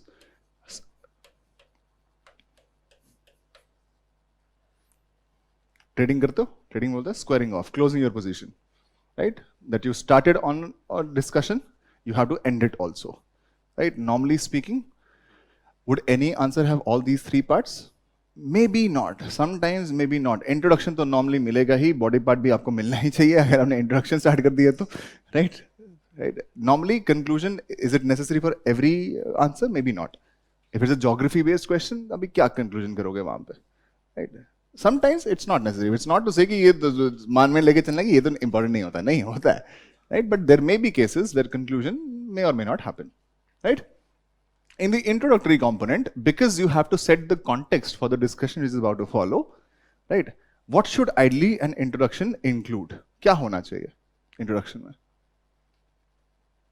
To any question. Remember this, we are talking broadly about questions. About the keyword, normally speaking, right? You have to basically address two things. Either the what or the why. इसको आप बोलेंगे and/or. Right? Which is to say, there will be a question. The question will be about a certain issue, may also be about a certain phenomenon. What is that? Right? Either that, or if the question is about a certain issue, why did the person ask this question? Right? Which is to say, maybe related to current events, maybe related to an issue that is similar, which has been happening. Right? Or you may have both of them. Define it very briefly.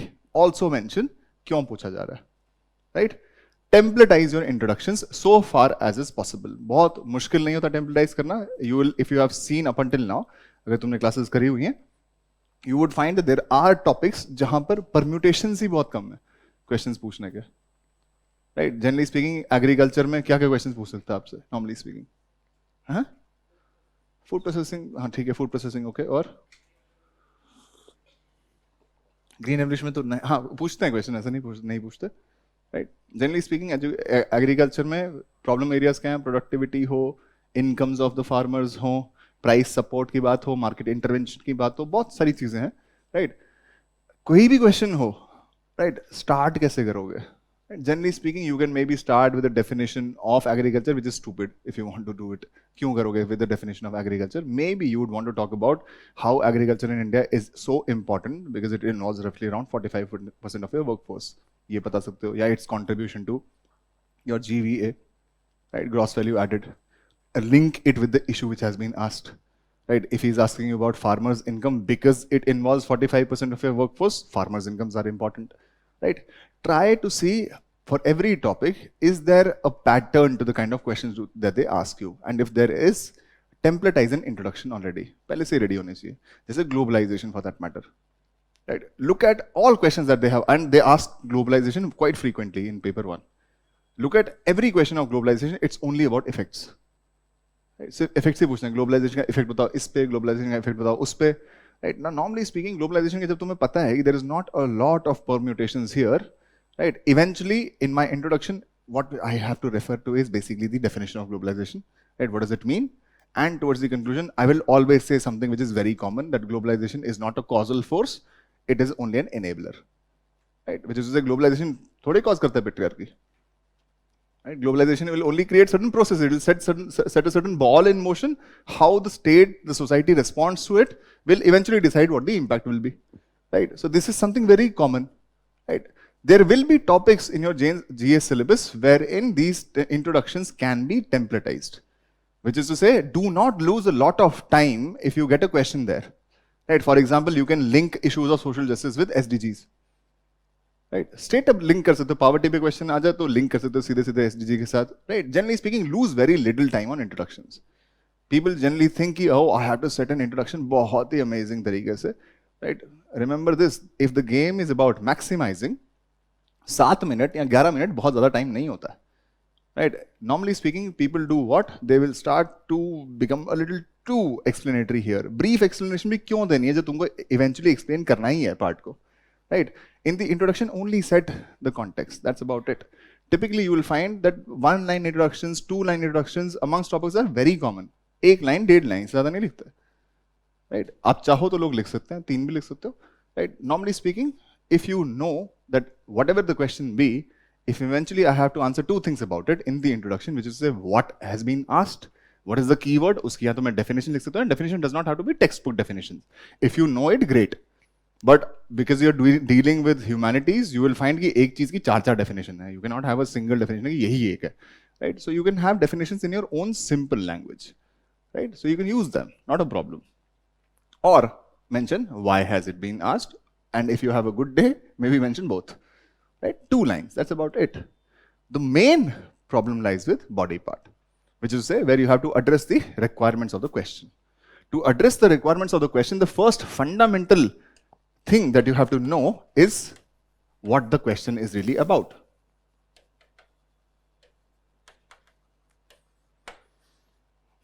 Understand the question, right? Usually questions are 1 lines, 2 lines. It will take you 6 seconds to read the question, right? Normally speaking, people read it in a hurry. पहले पढ़ लो, दूसरी बार पढ़ लो, make sure जो पूछा गया है वो समझ में आ गया क्या पूछा गया. Will take an example here, right?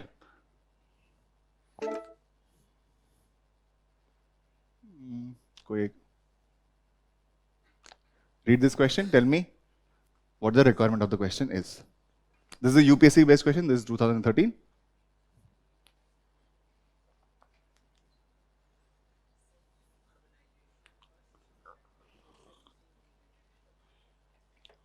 Anybody else? Urbanization and social issues, right?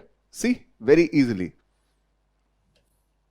All of you left out this part, right? He is eventually, at the end of the day, there is only one part to this question. He's only asking you social problems of urbanization, but no. He's asking you one problems of urbanization, problems causing social, but speedy process of urbanization. Which is to say, if you have to write an answer down, two requirements iski hain. First, you will have to talk about the speedy process of urbanization, which is to say, you will first, in the introduction, do what? In the introduction, you will define what has been asked or why. Here is a good example. Urbanization is also one area जहां पर आप templatize कर सकते हो अपने introduction को. Simple start कर लो definition से ही, right? What is urbanization generally? If somebody asks you, what is it?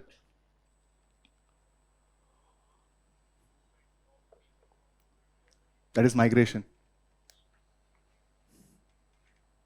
What is urbanization? Oh, no. Who told you this? Development of cities. Urbanization is only defined demographically. Urbanization is basically an increase in the urban population of a country. Right? Now, that increase of an urban population can happen because of migration. That's a cause of urbanization. That's not urbanization in general. Right? That can happen because of that. It can also happen if people start making more babies in cities. Right? That will increase the urban population. That will also be urbanization. The third component is how? What's the third component of urbanization? Industrialization, rural areas का हो गया तो urbanization हो जाता है. Third is classification. If there was a rural area, you classified it into an urban area, net demographically, urban population is increased. That is also what you call urbanization, right? You don't have to go into the factors there. You just have to define what urbanization is. It is to say an increase in the urban population of a country. It's a very simple thing to define. You start with defining what urbanization means. Then you have to also establish why there is a speedy process of urbanization in India, or is there a speedy process of urbanization in India or not? Right? You have to establish that. Remember this. He's asking you speedy process of urbanization in India. Right? Anybody who has done urbanization, from your clueless faces, I can clearly tell you possibly have not, even though you may have studied human geography. Right? You have studied human geography. Cities तो पढ़ते होगे वहाँ पे. Urbanization तो पढ़ते होगे या नहीं पढ़ते हो?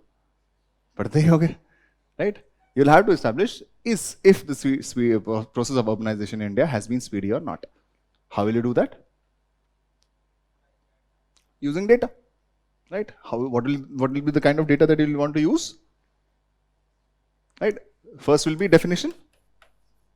Data mein you can possibly talk about around 1950s, 1951 census mein, you had 17% of your population was urban. Right? Right now, 2023 में official figures although तुम्हें barely मिलेंगे, but what you can have definitely for sure is 2011 के census में it was 31%. Right now it is quoted to be somewhere around 35 or more than 35%. Right?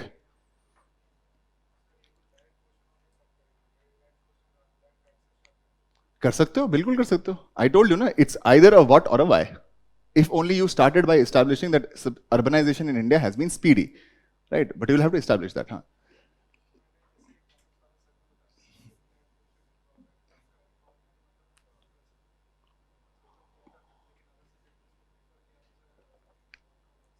मैं समझा नहीं, मतलब थोड़ा ऊंचा बोलो.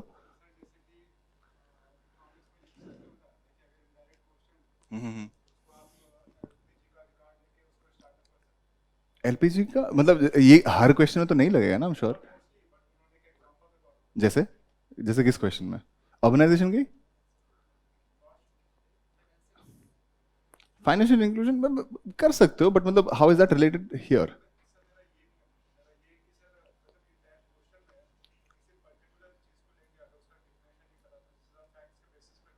हाँ, क्यों नहीं कर सकते? क्यों नहीं कर सकते? You have to first understand the question very well, right? Depend करता है, हर जगह तो ये नहीं अप्लाई करेगा, ऑब्वियस सी बात है, right? But this is preferred. तुम 10 में से 7 क्वेश्चन में कर पाओगे, सब में तो नहीं कर पाओगे, राइट? 2 मिनट रुक जाओ पहले एक बारी, let's have this discussion first and then will take up a specific question. हो सकता है कि तुम्हें दिख जाए कोई ऐसा क्वेश्चन जो इनडायरेक्ट है, right? This is pretty straightforward, ये वाला क्वेश्चन तो काफी straightforward question, right? You could have either begin with the definition of urbanisation, right, and established why urbanization in India has been speedy or not, right? You can, if you throw in numbers, you can talk about how at the time of independence, how in our first census since independence, we were 17% urbanized, right now we are 34-35% urbanized, right? Does this establish speedy urbanization? No, right? Use data, but use data wisely, right? There are so many reports that talk about how in India since between 2011 and 18, urbanization has grown somewhere around 2.4% per annum. Right? Especially since 1991, the speed of urbanization has picked up. Right? This is probably because of greater investments, greater cities being created. Right? You'll have to use the relevant data here. If you only make two comparisons, 17% and 35%, अब कितने साल हो चुके हैं तब से? 70-72 साल लिखे हुए हैं, राइट? उसमें सिर्फ तुमने डबल ही करी अपनी अर्बनाइजेशन, तो कैसे स्पीडी हो गई, right? And if anybody has studied urbanization, they would know in case of India, the process is not, the problem is not speedy urbanization. India is heavily under urbanized, right? The problem with urbanization is that it is skewed, right? It is skewed towards a few cities. Anyway, that's not a discussion we are having right now, but the requirements of the question are to establish that there is speedy process of urbanization. Use the relevant data here, right? Those are 11 से 18 के बीच में 2.4%, which is greater than the rate of population growth. Right? उससे ज़्यादा हो रही है, तो which is to say there is speedy urbanization happening. Now that you have done that, right? पहली चीज तुमने कर ली, only then move to the body part of it. Body part will ask about what? Understand the question was, you have to basically talk about social problems of speedy urbanization, right? Straight up move to speedy urbanization, have a connecting line which will talk about, yes, the process of urbanization in India has been speedy, right? This has created the following problems, right? What will be the problems? Remember this, focus specifically on social problems, not merely on economic problems.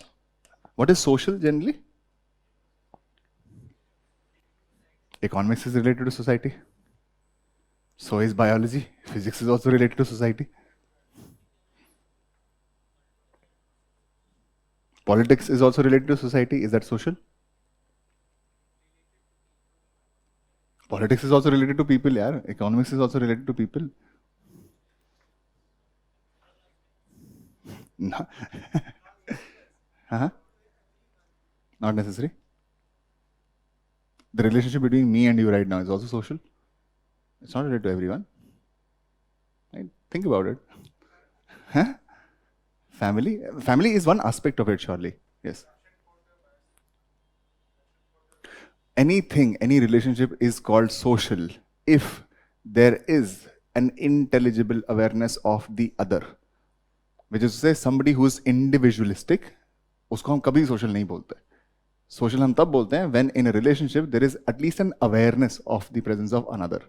And that awareness itself, it does not have to be physically present. Right? हो सकता है कि मैं एक online class ले रहा हूँ, right? And online class में मैं किसी को instruct कर रहा हूँ, वो physically present नहीं है वहाँ पे, but मेरा relationship उनके साथ social है. Right? The awareness of the presence of the other, right? That makes things social because it directs my ways of acting, my ways of behaving. That's what you call social. Social is such a broad category that it involves biological things, physical things, economic things. Right? There are transactions which are purely economic. If you have to think about it, I buy something from a seller on Amazon. I don't even know normally कि कौन seller है वो. Right? In that case, it's just an exchange from me. मैंने पैसे भेजे, मेरा सामान आ गया. मेरा relationship उसके साथ purely economic है. It's not social, but मेरा relationship around, let's say, मेरी गली का कोई वो है, क्या बोलते हैं इसको, कोई परचून वाला है. I may know him बहुत पहले से. I will never procure cigarettes from him, right? Because I think he may tell my parents. ऐसा कुछ हो सकता है, right? My ways of acting and behaving are directed by my awareness of him. Right? That is more social. Economic relations can also be social. Political relations are social. Biological relations are also social. Social is a broader category. Right? Without getting into the details here, right? You'll have to think of social problems. What can be the social problems here? Speedy urbanization can create nuclear families socially. Yes, absolutely. Right? Nuclearization of households. And resource availability is mostly an economic problem. The conflicts that it may cause will become a social problem, but thoda distant hai. Or child labor. In case of India, 80% cases of child labor are from rural areas. 80%. Most of the child labor is involved in agriculture. Trafficking you can talk about. Right? You can talk about urban crimes in general. What else? Think thoda structurally. First, think on the levels of divorce rates. Yes, marriage patterns की आप बात कर सकते हो. अभी suicide तो right? Marriage rates. Think, देखो दिमाग में अपने. Whenever you are trying to think of an answer, right? You are so diffuse in your head. Right? When you are thinking about a broader process, maybe first start by thinking the effect on an individual level, then think on a family level, right? Then think on a societal level in general. Individuals के case में क्या होगा? Increasing urbanization से there will be pressures of consumerism, right? Consumerism will be heavily, Development of slums. That's not individual. Again, I told you. Think thoda sa in a more structured manner. Food procurements will differ.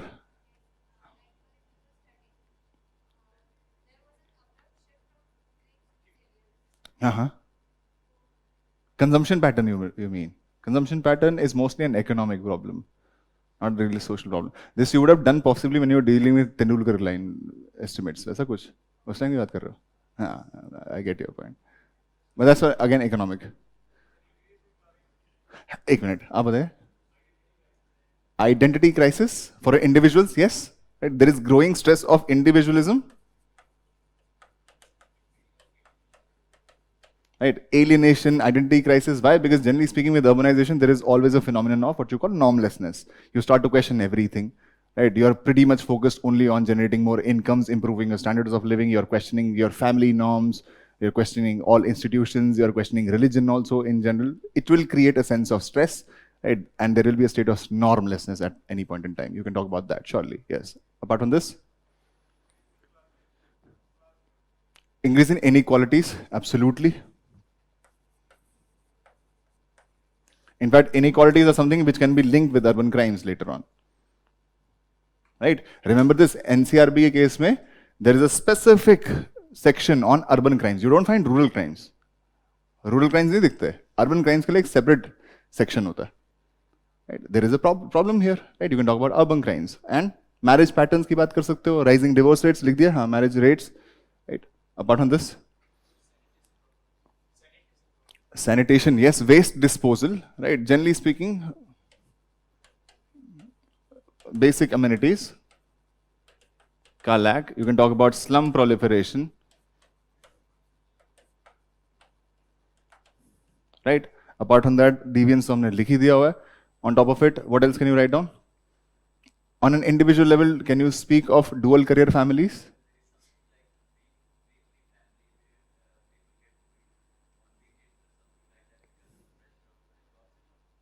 You can talk about that for sure. You can basically talk about increasing geographical distance between families, but that will be covered here mostly, nuclearization mein. Right? You can talk about that. Apart from this, what else can you talk about? Can you think of more specific in gender terms? कुछ बात कर सकते हो? Right? Dual career families. Right? There will be one dual career families. Dual career families will do what? Because the burden of unpaid work is squarely on women. Overall burden of work on women is much, much higher. Right? In urban areas, women generally spoken of because they are more informed, they are more assertive, right? When they try to assert themselves, generally speaking, there is some amount of status incompatibility which will result between them and an older generation, which will lead to retaliatory violence. Right? In dual career families, that also happens. A lot of conflicts, right? Retaliatory violence, likh sakte ho. In fact, remember this, because the question is around social problems. When you're writing slum proliferation, is that a social problem? Possibly not so much. But you can make it into a social problem. How? When you think of a slum proliferation wala case, you have much lesser privacy there.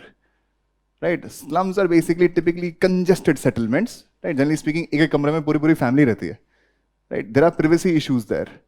Right? Which is what will make the women and the children much more vulnerable to crimes.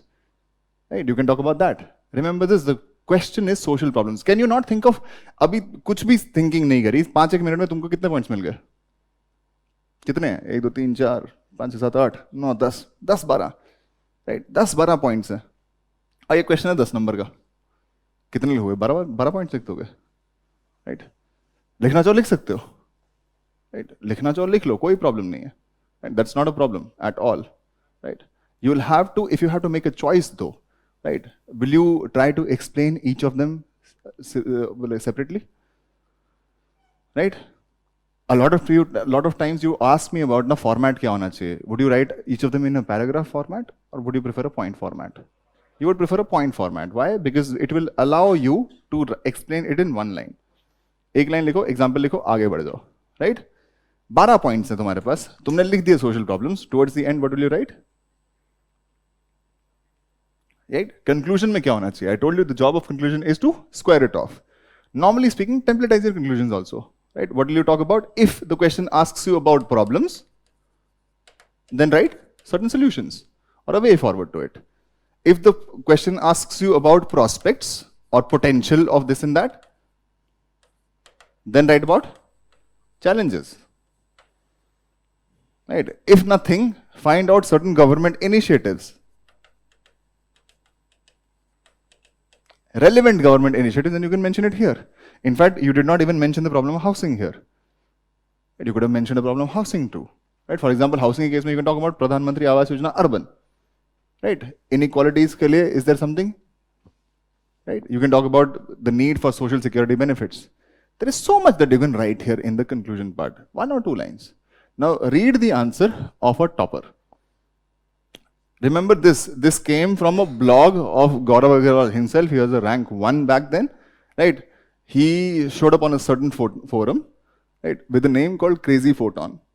And once, because that same year pattern had changed, he appeared on that particular forum and he would discuss कि ये मेरे answers हैं. I'm writing all these answers out of memory. Please assess कैसे लिखें. Right? Most people thought कि ये तुमने पहली बात है कि तूने 25 के 25 किए कैसे. Right? दूसरा ये कि तेरे आंसर तो genuinely काफी अच्छे लग रहे हैं, right? And specifically with respect to history, and he would tell them कि I am already an IPS officer, history and economics have been my optional previously, अब तो एक हो गया तो मैंने history छोड़ दिया, economics है, इसलिए मेरे आंसर history में तुम्हें बेहतर लग रहे होंगे. But nobody would want to believe him कि तुझे ये कैसे याद है कि 80s में growth rate क्या थी. Right? ठीक है, कोई बात नहीं. Right? Eventually, we found out that yes, he was the rank 1. Because if you looked at his answers, you would have clearly said कि यार in an exam जहाँ 25-25 पूछा तू ये सब लिख रहा है, तो it will be rank 1. Has to be rank 1. He was rank 1. Right? Look at his particular blog post. He is clearly spoken of. He says these are the kind of questions where if one thinks merely for 2 minutes, one can come up with a lot of points. But for some reason, don't know why, I was not able to come up with many points in the exam on this question. Right? He's rank 1. He's talking about this. Right? Then he talks about India is rapidly urbanizing. Already around 30% of the population lives in cities. Right? Clearly, he's mistaken here. It's not whether it is rapidly urbanizing. Already around 30% after 75 years is a lesser thing. Right? But he's getting away with it. He's written what he knows about it. Anybody who knows urbanization will know that this is actually factually incorrect. But he's written this here. Right? Then he talks about this has created so many social problems, some of which are. Right? Then he talks about ghettoization, crimes, neglect of the elderly, crimes against women, clash of tradition with modern cultures, neglect of health, education. Wrote a couple of sentences explaining each point. Right? Could you not think of more points than them? Absolutely can. Could you not think of better points than him? You certainly can. But the game is, he is doing it for 25 questions in 3 hours. Standalone, each of you is capable of writing a better answer than this if given enough time. लिख लोगे. But that's not what the exam tests. The exam tests 20, 25, इस time में तो 25 थे. 20 such questions, varied questions, 7 minutes time, shoot your answer now. Right? That is what the game is all about. Can you not write a better answer? You can think on your own, you will certainly write a better answer than this. Right? This is what you have to understand. What is your competition? What are they doing? Can they get away with this one? They can. Sometimes they make factual errors too. कर लेते हैं. But that's not a problem. They are doing this consistently for across 20 questions. Right? You are failing at that. That's the difference. Right? But is it easy to understand this question? Absolutely is. We'll pick up something which is much more recent. नया कुछ पकड़ते हैं. मैं तुम्हारी understanding check करता हूं थोड़ी सी. ये बताओ. Read this particular question and read it till here and tell me, is there something fundamentally wrong or could you have addressed this question a little differently? Identifying the potential opportunities for e-health services in India, examine the challenges in this regard. Right? Forget about the approach. यहाँ से पढ़ो इसको. This is a straightforward question. बहुत ही straightforward है. पढ़ो.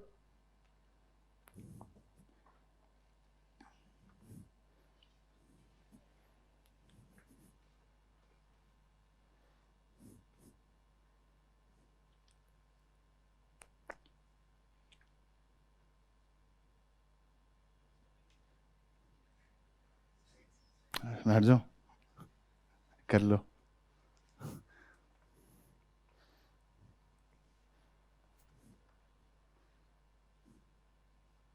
Citizen. Is there something wrong with this? What is it?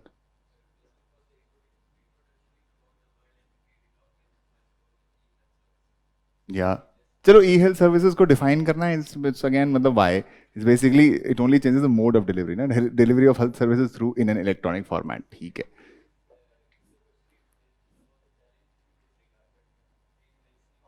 नहीं. There was potential. There is an answer नीचे भी challenges लिखे हुए हैं. Right? I'm talking about इधर तक कुछ तुम्हें कुछ problem दिखा?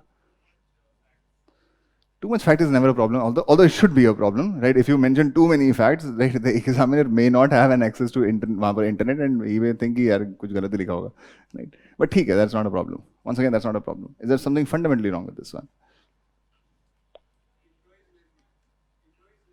Intro is lengthy, that will be fine. ठीक है, okay. Can you all clearly see what is this question? Is this India specific? It is. Right? In case of India, when you think of healthcare and when you think of potential opportunities here, in fact, if you read that entire answer, he has clearly only mentioned the economic aspect of it. Right? When you think of e-healthcare in India and if somebody asks you opportunities, India is a welfare state. Right? In case of India, healthcare is also provided. There is a public provisioning happening. Public provisioning to an extent where there is a national health mission. National Health Mission at the district and the sub-district levels, anybody, regardless of their income levels, they can go and procure those health services for free. We look at healthcare more as a public provisioning. Right? In case of India, if somebody has to ask you or somebody has to talk to you about, let's say, potential opportunities of e-healthcare, would you only focus on the business side of it? Ki either $25 billion market hogi, it's very business-centric. Is this wrong? No, it's not wrong. Right? It should have focused more on the problems in case of India. Problems are what? For example, if you look at issues of healthcare ka access, issues of healthcare ki quality, right? Both of which are lacking in case of India.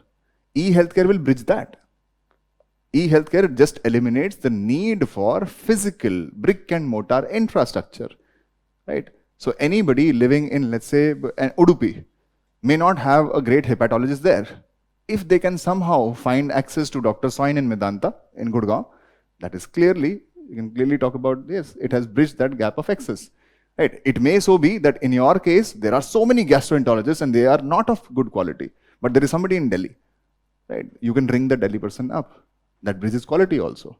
In a country where there are specific problems of healthcare, e-healthcare will bridge that. Right? That should have gone first. And specifically, knowing fully well that India is a welfare state, It's not to say that we do not look at the business aspect of it. It's a good thing that if it creates a market, but that cannot be the only thing, right?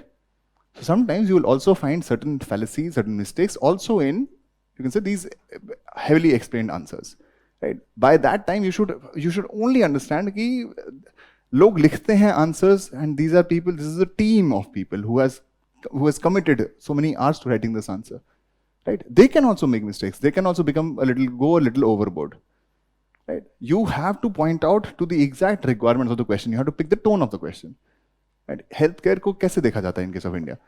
Does it mean this is wrong? This is not wrong. But somebody he would have, if somebody talked about access, somebody talked about quality, somebody talked about, bridging this skill ratio, density, aggregate density, you could have spoken about a lot of things, right? Would that person not get better marks? Certainly will, right? You'll have to pick on question exactly requirement क्या है, right? This is only something which will come after you have prepared very well, right? Think of another question. Economics तो done है आपका, right? Look at this one. क्या मैंने लिया तो history. हाँ, ये बताओ. The imperative to increase farmers' income must shift to creating value chains and must not be reliant on the MSP regime and subsidy bias prevalent in the current Indian agricultural system. Examine. Now this is a decent question to ask. What is he asking you primarily?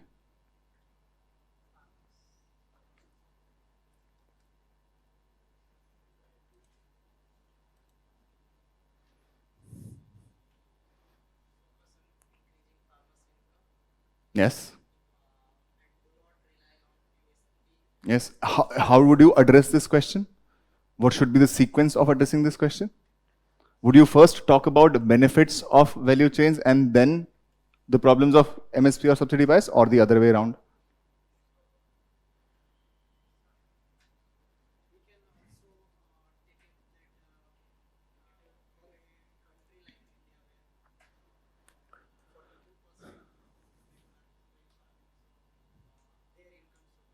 वो तो introductory part में आएगा, ठीक है. मैं कह रहा हूँ in terms of addressing this question, the requirements of this question, what should come first? Right? Clearly there are two parts of this question. One, you have to highlight the benefits of creating value chains. The other thing you have to point out is problems with the MSP regime and subsidy bias. What will you pick first? क्या पहले करोगे? पहले क्या लिखोगे? First you will talk about problems, right? You will clearly highlight what the problems with the existing system is, then try to link with how this is going to solve that problem. Right? This is the answer of Wasim Ahmed Bhatt, rank 7. Right? Now read that answer. How long should the introduction be? He has only done this. The Ashok Dalwai Committee on Doubling Farmers' Income emphasizes building a farm-to-fork value chain in agriculture. Right? Singular line, एक line. Right? He just picked the reference committee. Right? Ashok Dalwai Committee नाम है उसका. Right? कुछ I think 14 volumes है उस report की. Right, it was an aim till 2022. I think they have rolled it over now to 25. Right? He has only mentioned it here. That's about it. Right? Just a singular line introduction. Then he moves in terms of discussing problems in MSC regime. He talks about leads to monoculture of wheat and rice, helps only 6%. Firstly, how is it monoculture? Anyway, helps only 6% of farmers according to Shanta Kumar committee. Leads to skewed cropping patterns like rice in Punjab. Right? You can talk about, primarily if you think about it, this is not skewed cropping pattern, right? This is about agroecological conditions ke adverse cropping karna, right? Punjab was not meant to be, rice wasn't meant to be cultivated there, but it gets cultivated there. By and large, first and third, by and large something similar, right? And then only 3 points, 3 ही लिखे, right? क्या तुम MSP regime के point faults वो नहीं कर सकते, point out नहीं कर सकते हो? What can you talk about in case of MSP?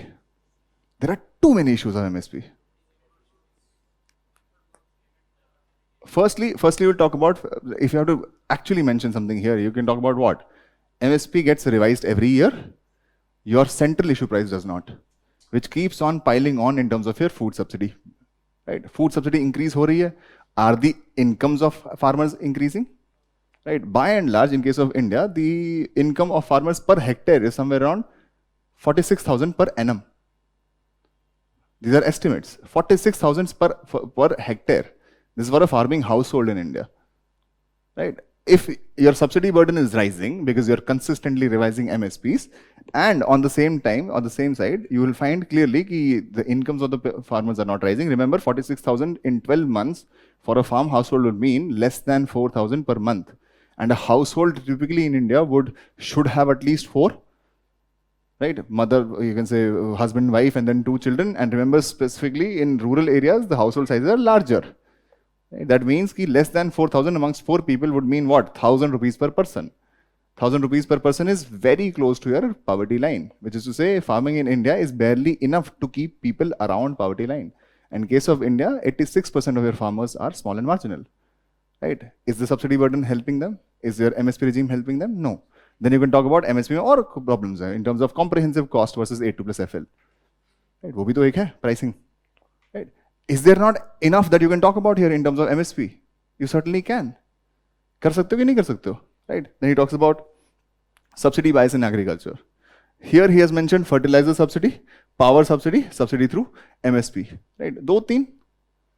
Right? You could have talked about crop insurance too if you have time. अगर होता तो crop insurance की भी बात कर लेते. Right? But he remembers he has to address the requirements in a time limit. All these points are relevant. Remember this. They may be few, but they are relevant. Right? Then he discusses the need to create value chains. Right? Do you not think you can write a standalone a better answer than this? If given time, अगर मैं तुम्हें 10 minute दूं, right, after you have studied this particular topic, do you not think you can write a better answer than this one? You certainly can. But is that the game?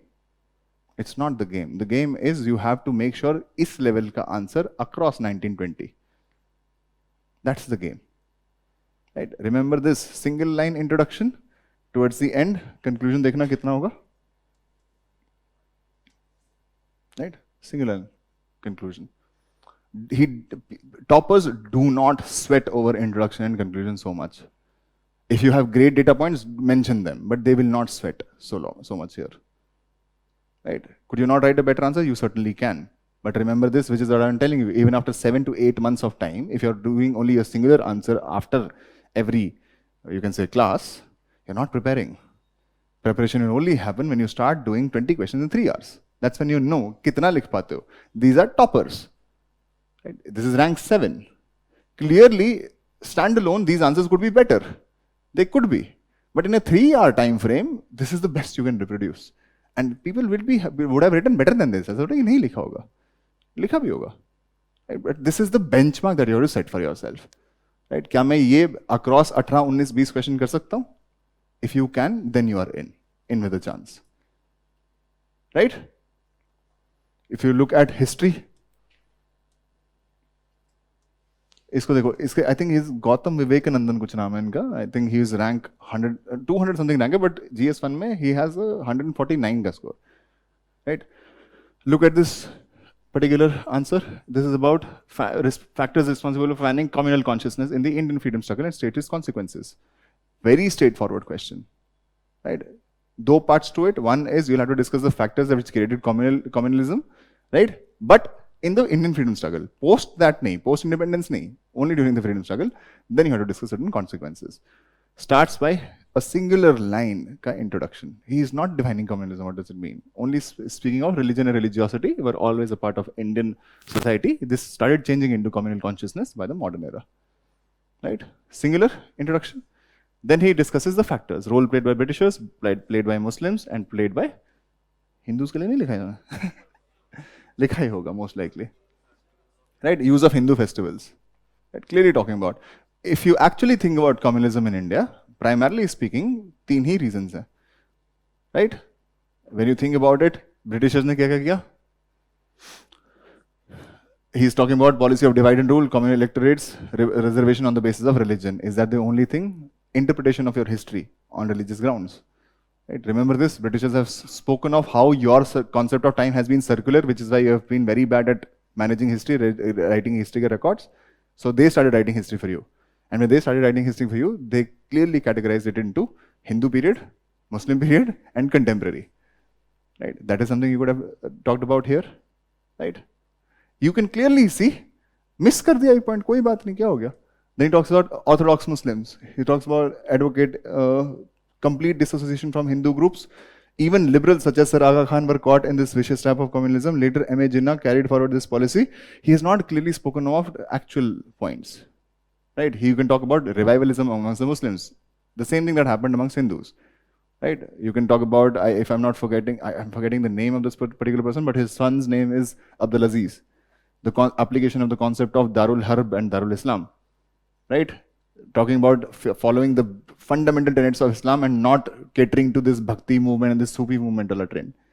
Right? That was revivalism amongst Muslims. Creation of the Muslim League itself. Right? Then you can talk about Hindu festivals. Right? Can you not do this? You certainly can. Right? इसने भी किया है बंदे ने. Right? Pretty neat handwriting, कोई cutting नहीं.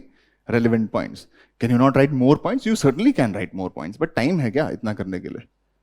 Right? They understand the game is writing more answers, writing better than average answers. Right? Then he talks about certain few consequences, and you can clearly see 4 consequences लिखे, wraps it up. Right? Really good handwriting. Right? प्यार से लिखा, अच्छे से लिखा, relevant चीजें लिखी. Scores of 149. Right? Out of the margin, oh yeah, that's not a problem. Remember this, the first concern in mains answer writing is content. That is content, right? Content has to be relevant. That is the first requirement. People worry a lot about other things. First, content, right? Remember this.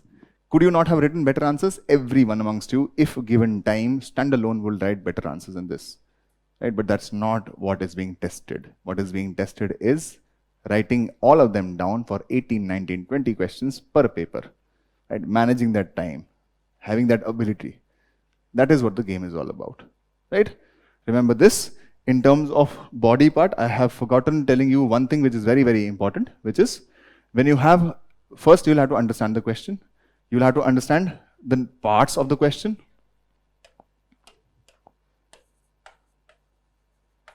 Kitne parts under the question? You'll have to address each part adequately, right? When you have to address parts of a question, then sequencing also becomes important. What should be the sequence? Ordinarily, 99% of the times, in the exact sequence that the question has asked you something, answer it on that sequence only. Right? I don't know why people get worried about this. Question खुद ही तुम्हें sequence बता देता है. पहले क्या, बाद में क्या. But you may not get a sequence sometimes, in which case, if there is something he's talked about problems and solutions to it, discuss problems first. It's very odd if you discuss benefits and then later problems. And वो बहुत natural सी चीज़ है. Right? Then you have to talk about what you call a problem of plenty. For example, in our answer on urbanization, we had 12, 13 odd points. Right? We may have more. अब 10 marker है, 15 कहाँ लिख दूंगा मैं सारे के सारे. Right? क्या करूँ मैं इसका? Right? Normally speaking, this is the problem of plenty, which is usually a rare problem to have. Right? Now, how do you go about a problem of plenty? If you have too many points, right? What points should you put? What points should you not put? And in what sequence? There is a threefold rule to it. Very simple. Right? First rule is relevance.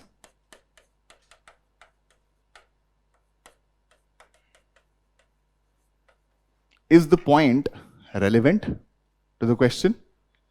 Is the point directly addressing the requirements of the question? Right? Do you have an example for that point? For such points, for which you have all three, they have to go top in order of priority. जो relevant भी हैं, direct भी हैं, जिनके लिए example भी हैं. For such points where you have only two, it could be that it is relevant and you have an example. Not so direct, but you have an example. Right? That should be second in the order of priority. It could be that this is a direct point with an example, may not be so relevant compared to other points, right? Which may not be relevant, may not be direct, but there is an example, right? Or which may be relevant and direct, but no example, right? For those for which you have two, should go in order of priority 2, right? And for such point where you have only one of this, right? That should go order of priority 3. Right? Only example, only relevance, only directness. For those points for which you have none of these, should not idly be a part of that answer.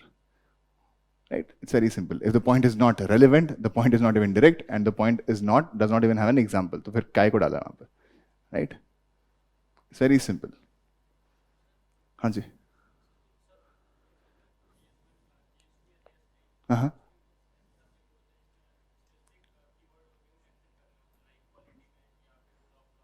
हाँ हाँ।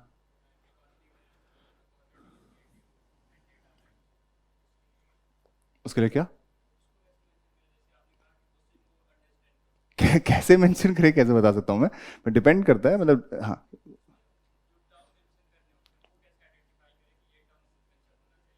वो if you're asking me that question, then there's a problem understanding that particular topic. If there is a question, let's say on center state relations, that you will have to talk about federal structure.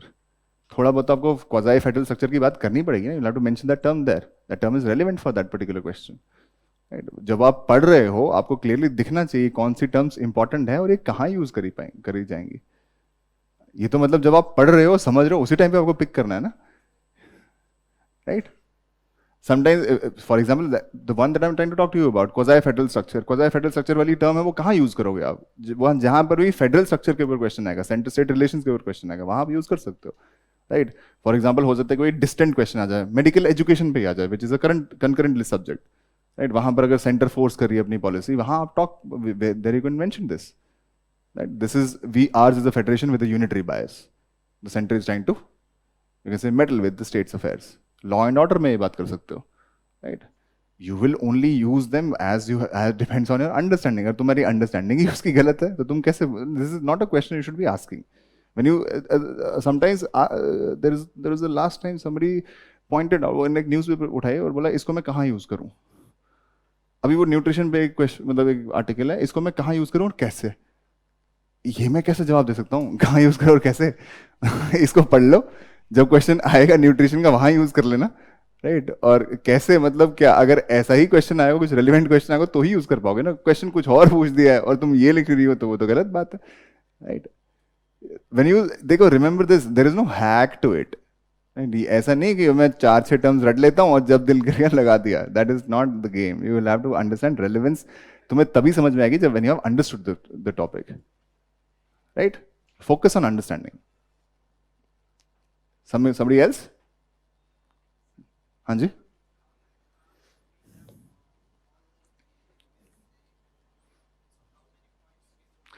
How many points? देखो, ideally speaking, if there are, let's say, more than two parts or even two parts of a question, this golden rule should be five.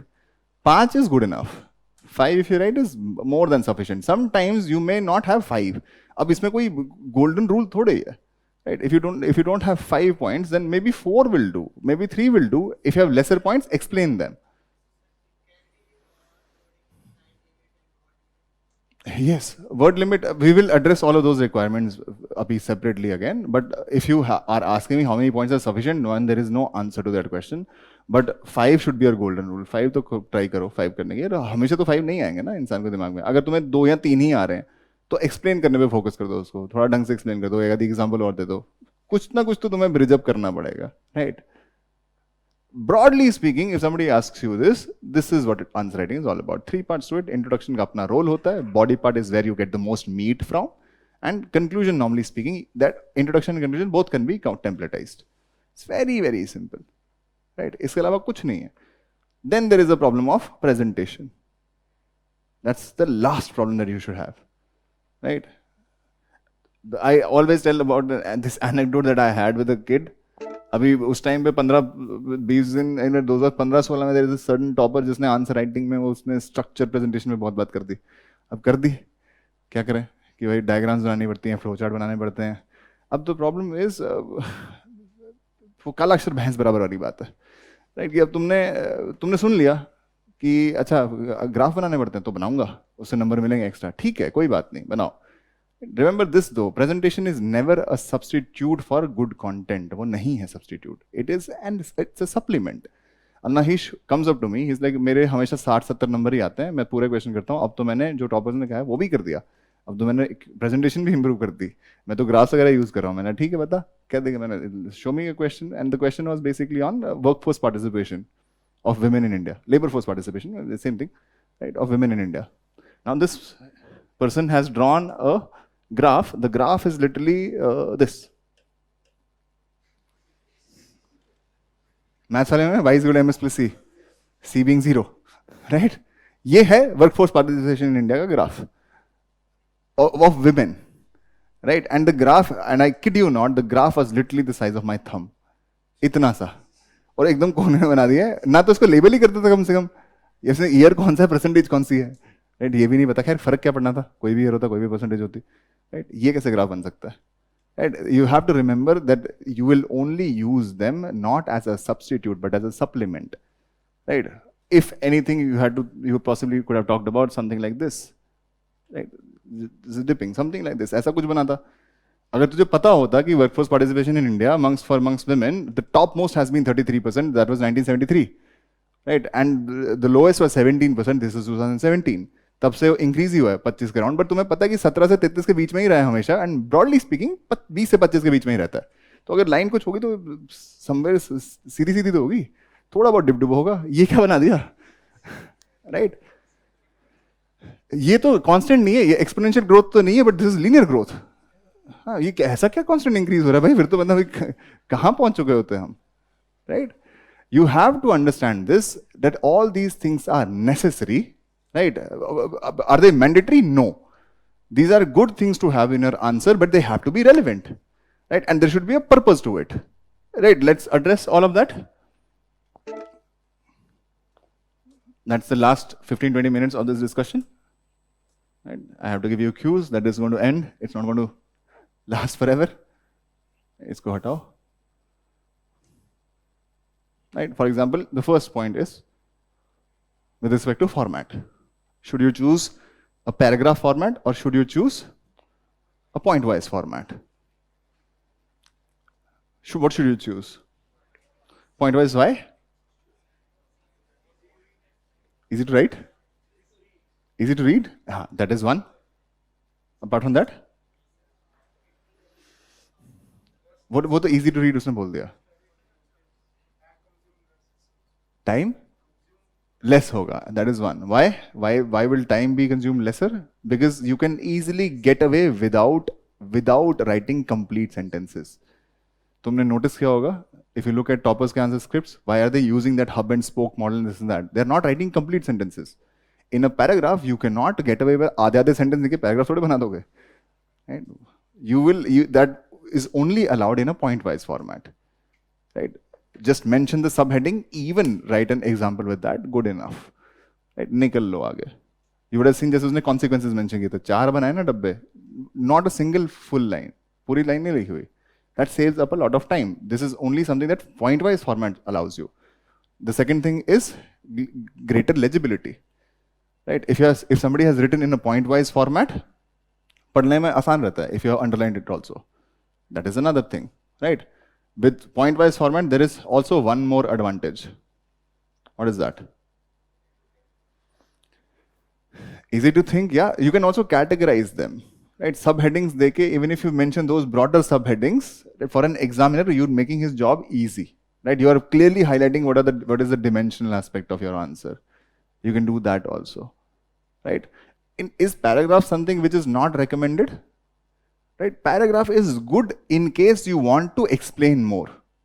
इसीलिए optionals में हमेशा आपको recommend करते हैं कि paragraph में लिखो. Right, optionals because they expect you some amount of bachelor level, master level की understanding होनी चाहिए चीज की. Right, which is where you want to use paragraphs. In essay, you use paragraphs. You don't write in point-wise formats. But in general studies, what we have also witnessed over the course of time, at least in our, you can say in our experience, we have also witnessed the more the number of points people write, the better they score, normally. Right? This is something that can only be allowed in a point-wise format, not in a paragraph format.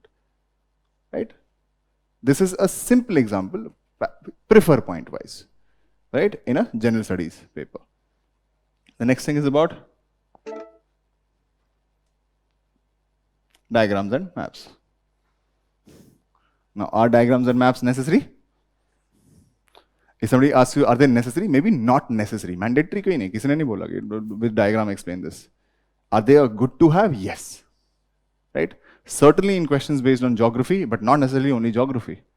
Right? Sometimes also economics. If somebody asks you a question on port infrastructure in India, people use port infrastructure too. Right? There are toppers. If you can see here, this is a question with respect to ports only. Right? This is an economics question. Now there is a question on scramble for Africa, which is a world history based question. Right? Scramble for Africa.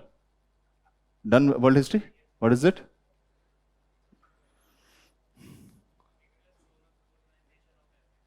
Rigorous? Yes, rigorous colonization, right? In fact, if you had to draw something, a very relevant map, you could have also drawn current Africa का political map. You would have seen कि उनकी जो countries है वो straight line से cut up हैं. वो क्यों है? That is because prior to this scramble for Africa, Africa was a dark continent, right? I think with cartography and things like that, there was a increase when they started finding out कि यहाँ पर अंदर actually बहुत resources हैं. There was a lot of movement in started by the king of Belgium, I think Leopold.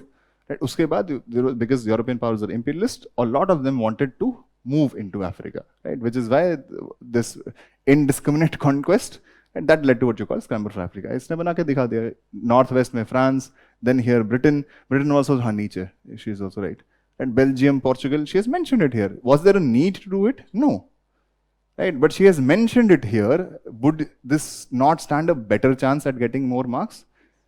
Right? If somebody has mentioned the same content, maybe they get a 5.5. But with this diagram, she has made 5.5 to 6. आधा number जोड़ लिया इसने यहाँ पे. Was there a need? No need. Right? But it improves presentation. Right? Remember this, but this is not a substitute for what you will be writing here. This is only an addendum. Right? There are people who also draw जो paintings होती है ना. Paintings भी draw करते हैं थोड़ी बहुत. Right? They do that. Right? Then there is about smart art. What is smart art? You can think about pie charts, tables, flow diagrams, bar charts,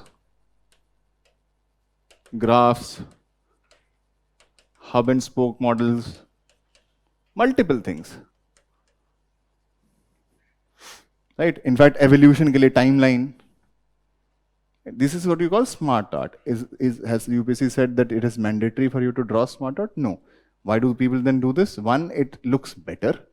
Two, imagine this. If you had to discuss evolution of, this is mostly pottery. Right? If you had to discuss evolution of pottery in words, you could have probably taken 1.5 paragraph. Right? With this particular diagram, look at it. 1, 2, 3, 4, 5 blocks. Not even complete sentences, no nothing, right? Clearly has discussed the evolution here. In fact, for example, that in that question of urbanization, you could have clearly drawn a table, 1951 में इतना, right? 2023 में इतना, between 2011 and 23 में इस rate of growth, right? He does not have to read complete sentences. एक table देख लिया, उसको समझ में आ गई, right? This saves you a lot of words.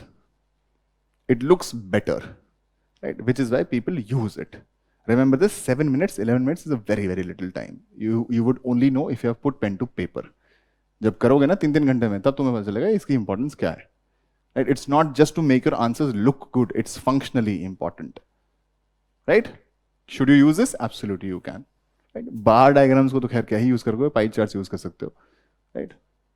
You can use that. For example, if you have to show the share of public versus private in any particular sector, you can use a pie chart. Right? It's very easy to do. Right? Apart from this, handwriting. Handwriting का क्या है? ये देखो जिसकी अच्छी है उसकी अच्छी है, कुछ कर नहीं सकते. Right? Does good handwriting help you? Absolutely does. It will also be a source of misery if you are writing trash but your handwriting is great. Right? वो दिख जाएगा क्या लिखा है. Right? In case of handwriting, the only recommendation is that it has to be legible. Legible का मतलब क्या है? It has to be readable. Right? You will not invest a lot of time in terms of improving your handwriting. That's not going to fetch you nowhere. ऐसा कुछ नहीं कि तुम्हारी handwriting बहुत amazing होगी तो suddenly तुम्हारे 25 नंबर बढ़ गए. ऐसा नहीं होता. Right? So long as what you are writing is readable, right? That is good. People tend to write बहुत closely, छोटे-छोटे words. बहुत पास लिखते हैं, तंग लिखते हैं. अब उसके लिए I would recommend, because remember this, most of you are all how is there somebody here who's 27 odd, 25, 26, 27, 26 का है कोई, 27, 28, 22 तो बहुत होंगे. मैं बता नहीं रहे होंगे ना, शर्माट हो रही है, कोई बात नहीं. राइट? अब तूने 22 साल जिंदगी के जिस हैंडराइटिंग में लिख ली है, नहीं, तुम सडनली 3 महीने में तुम उसको मोती भी नहीं बना पाओगे, वो नहीं हो सकता. But what you can work on is if you write too closely, start by spacing sentences. Right, अब वर्ड्स के बीच में जो स्पेसिंग है वो that is muscle memory. Right, but sentence के बीच में स्पेसिंग में because there is a break ना, एक सेंटेंस से दूसरे में मूव करोगे तो थोड़ा नीचे चले जाओ. थोड़ी थोड़ी स्पेसिंग पे ध्यान दो, between words, between sentences, try to use the real estate well. Right, वो पता होना चाहिए. Right? Basically, about handwriting, it's only in terms of legibility. So long as it's readable, great. If it's wonderful, बहुत ही बढ़िया. Right? Now about, should you discuss pens? तुम भी अब मौजों में आ चुके हो. Right? What about pens?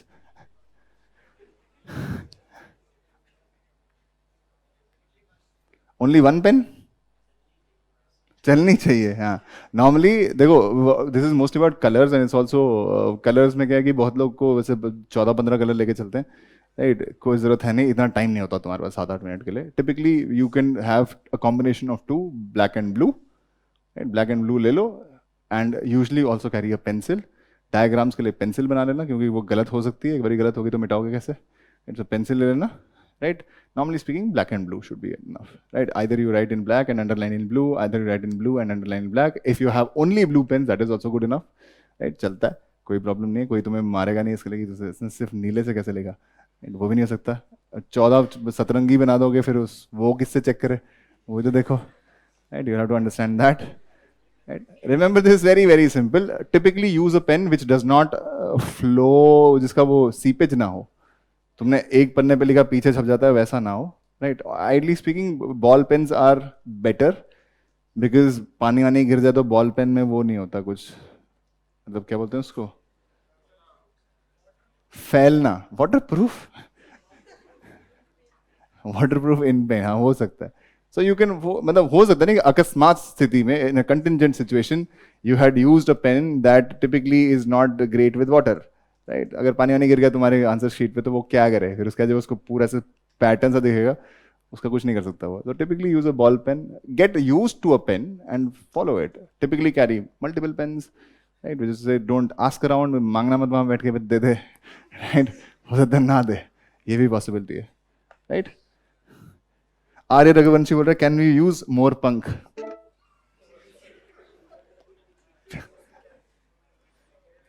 मैं तुम्हें कहा ना कि 2 लाख रुपए दे के क्लास क्लाउन मत बनो भाई, पैसे कमा लो इसके. ओके. हाँ, about mock test, completing test, word limits are important. Right, should you breach word limits? Do people breach word limits? They do. Right, do you have the time to count your number of words? No. Right, do you think the examiner counts words? Absolutely not. अगर वो count ही करने लग गया word, फिर तो तुम्हारा result आ गया जी, वो आएगा 6 महीने बाद. ऐसा नहीं होता. Right, sometimes because they have also been doing this for very very long, you can look at a handwriting and you can tell कि ये कितना है कितना नहीं. Normally speaking 150 वर्ड्स अगर आपको बोला गया, 200-220 लोग लिख ही देते हैं उसमें.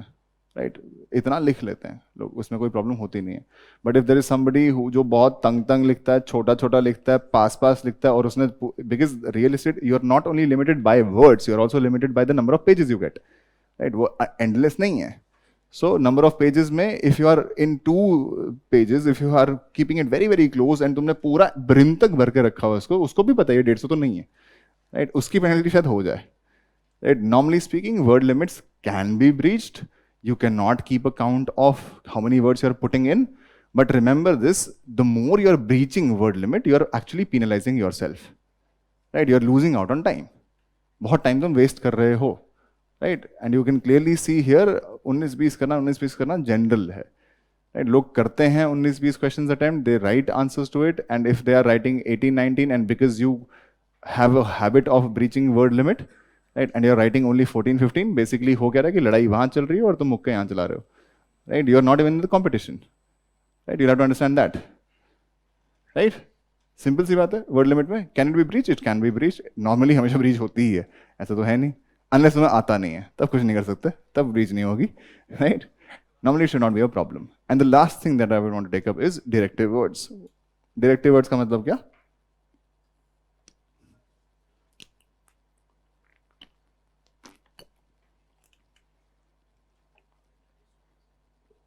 Directive words are basically the tail words. पुछल्ले शब्दों के ऊपर ना तुम्हें मिल जाएगा एक YouTube वीडियो जिसमें 2 मिलियन व्यूज होंगे, राइट? Directive words basically बोले तो क्या, right? Typically you will have a question which talks you, उसमें या तो शुरू में होगा या बाद में होगा, इसलिए tail words नहीं बोलते, जरूरी नहीं है. लेकिन you can see there are words like comment, discuss, elaborate, analyze, enumerate, और क्या है? Examine, right? Right? Most of these words, right? If you find them, अगर तुम actual syntax में चले गए, and if you start to discuss कि how is examine different from discuss, there will be a philosophical debate about it. कि examine और discuss में फर्क क्या होता है? होगा. Be more practical. In an exam situation, it does not matter. So long as these directive words are not preceded by the word critically, it should not change much, right? In case you have the word critically preceding any of these words, your answer has to be divided into two halves, right? There has to be a 50-50 distribution. The first 50% has to go into, what do you say, reinforcing the claim. Which is to say, if somebody asks you, critically examine the impact of secularism on the tradition of India, critically, right? What will you talk about? Now, ideally, you should pick the tone of the question. Secularism ka impact पूछ रहा on the culture and tradition of India, right? Or the bad impacts of this. Fundamentally, secularism is something which is a constitutional ideal, right? If somebody is asking you a question which is more negative of this, the first thing you will have to talk about is, yes, you'll have to reinforce that claim. Ki, haan, there is an argument that secularism does affect the culture and traditions of India. You can give multiple examples here. You can give examples of Jallikattu, and you can give examples of, I don't know, Hindu Rights and Charitable Endowments Acts. Like you can give multiple examples here, right? Where secularism tries to interfere in a certain religion, right? You can give those examples. The next 50% has to be in terms of refuting that claim. Refute it.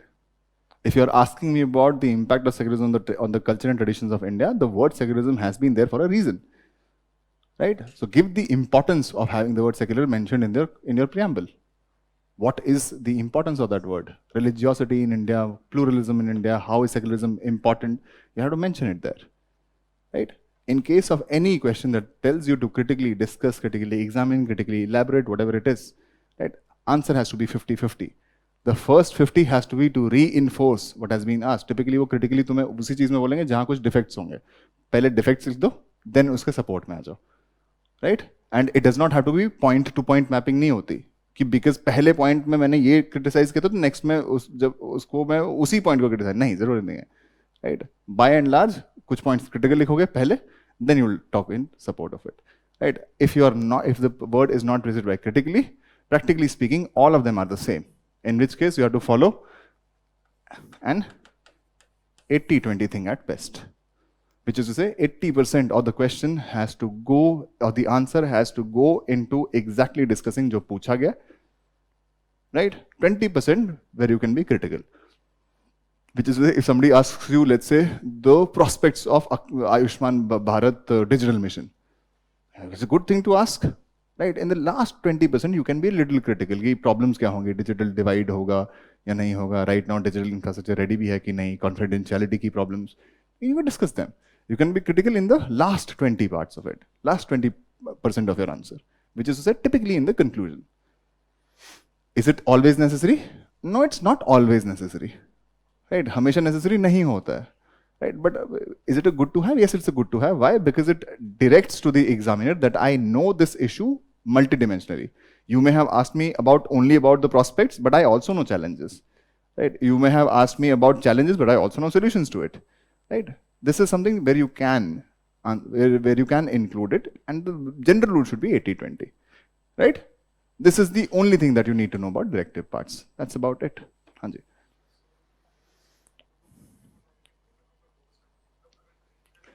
Critically बात करें, देखो इसमें positive negative नहीं होता, उसमें critically का मतलब बस ये होता है, अगर वो तुम्हें किसी भी चीज को क्रिटिकली एग्जामिन करने की बात कर रहा है, you will have to look at वो किस चीज को तुम्हें क्रिटिकली एनालाइज की बात कर रहा है, उस इसका आर्गुमेंट पहले सपोर्ट करो कि हाँ इसमें कुछ बुराइयां हैं, right, and then try to refute it कि नहीं ये यहाँ है फॉर अ रीजन है, right, something like that, that will clearly, बस इसमें तुम्हें एक ही चीज समझनी है कि आंसर को दो हाफ्स में रख लो, राइट, हाँ, अगेंस्ट एंड फॉर करना ही पड़ेगा, वो तुम्हें खुद कह रहा है, क्रिटिकली एग्जामिन का मतलब ही यही है, right, apart from that you don't have to critically examine anything.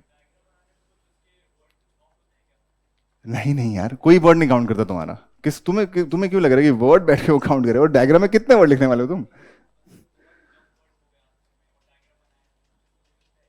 अरे वो मैं तुम्हें बोल रहा हूँ कोई वर्ड नहीं काउंट करता तुम्हारा, वहां कैसे कर लेगा? तुम किसी दिन उठो और चार कॉपियां चेक करो, राइट, और देखना तुम कितने वर्ड काउंट करते हो, करके देखो, तुम बैठ के एक एक वर्ड करने लगे ना और फिर नहीं हो पाएगा तुमसे भाई, राइट, वो दिख जाता है तुमको, राइट, इफ यू सी किसी की हैंड राइटिंग और उसने कितना पन्ना यूज किया, यू कैन क्लियरली टेल ये 150 वर्ड्स है कि नहीं है, right, you can almost tell, right, what is penalised definitely is writing on the margins, margins पे लिखोगे तो वो पेनल्टी मिलेगी तुम्हें, right, margins पे मत लिखो, that's about it, right, if you have any questions you can ask me, if you don't, or if you may have any questions you can route it down to me at my email,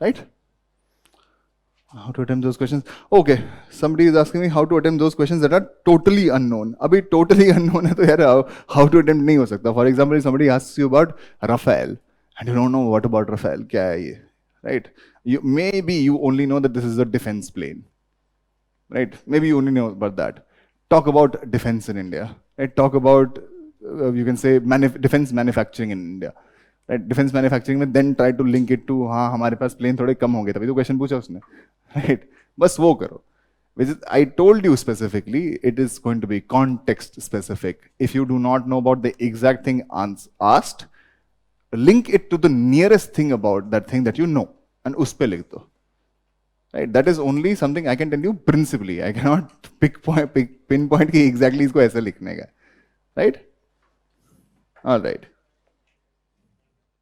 चलो, good night.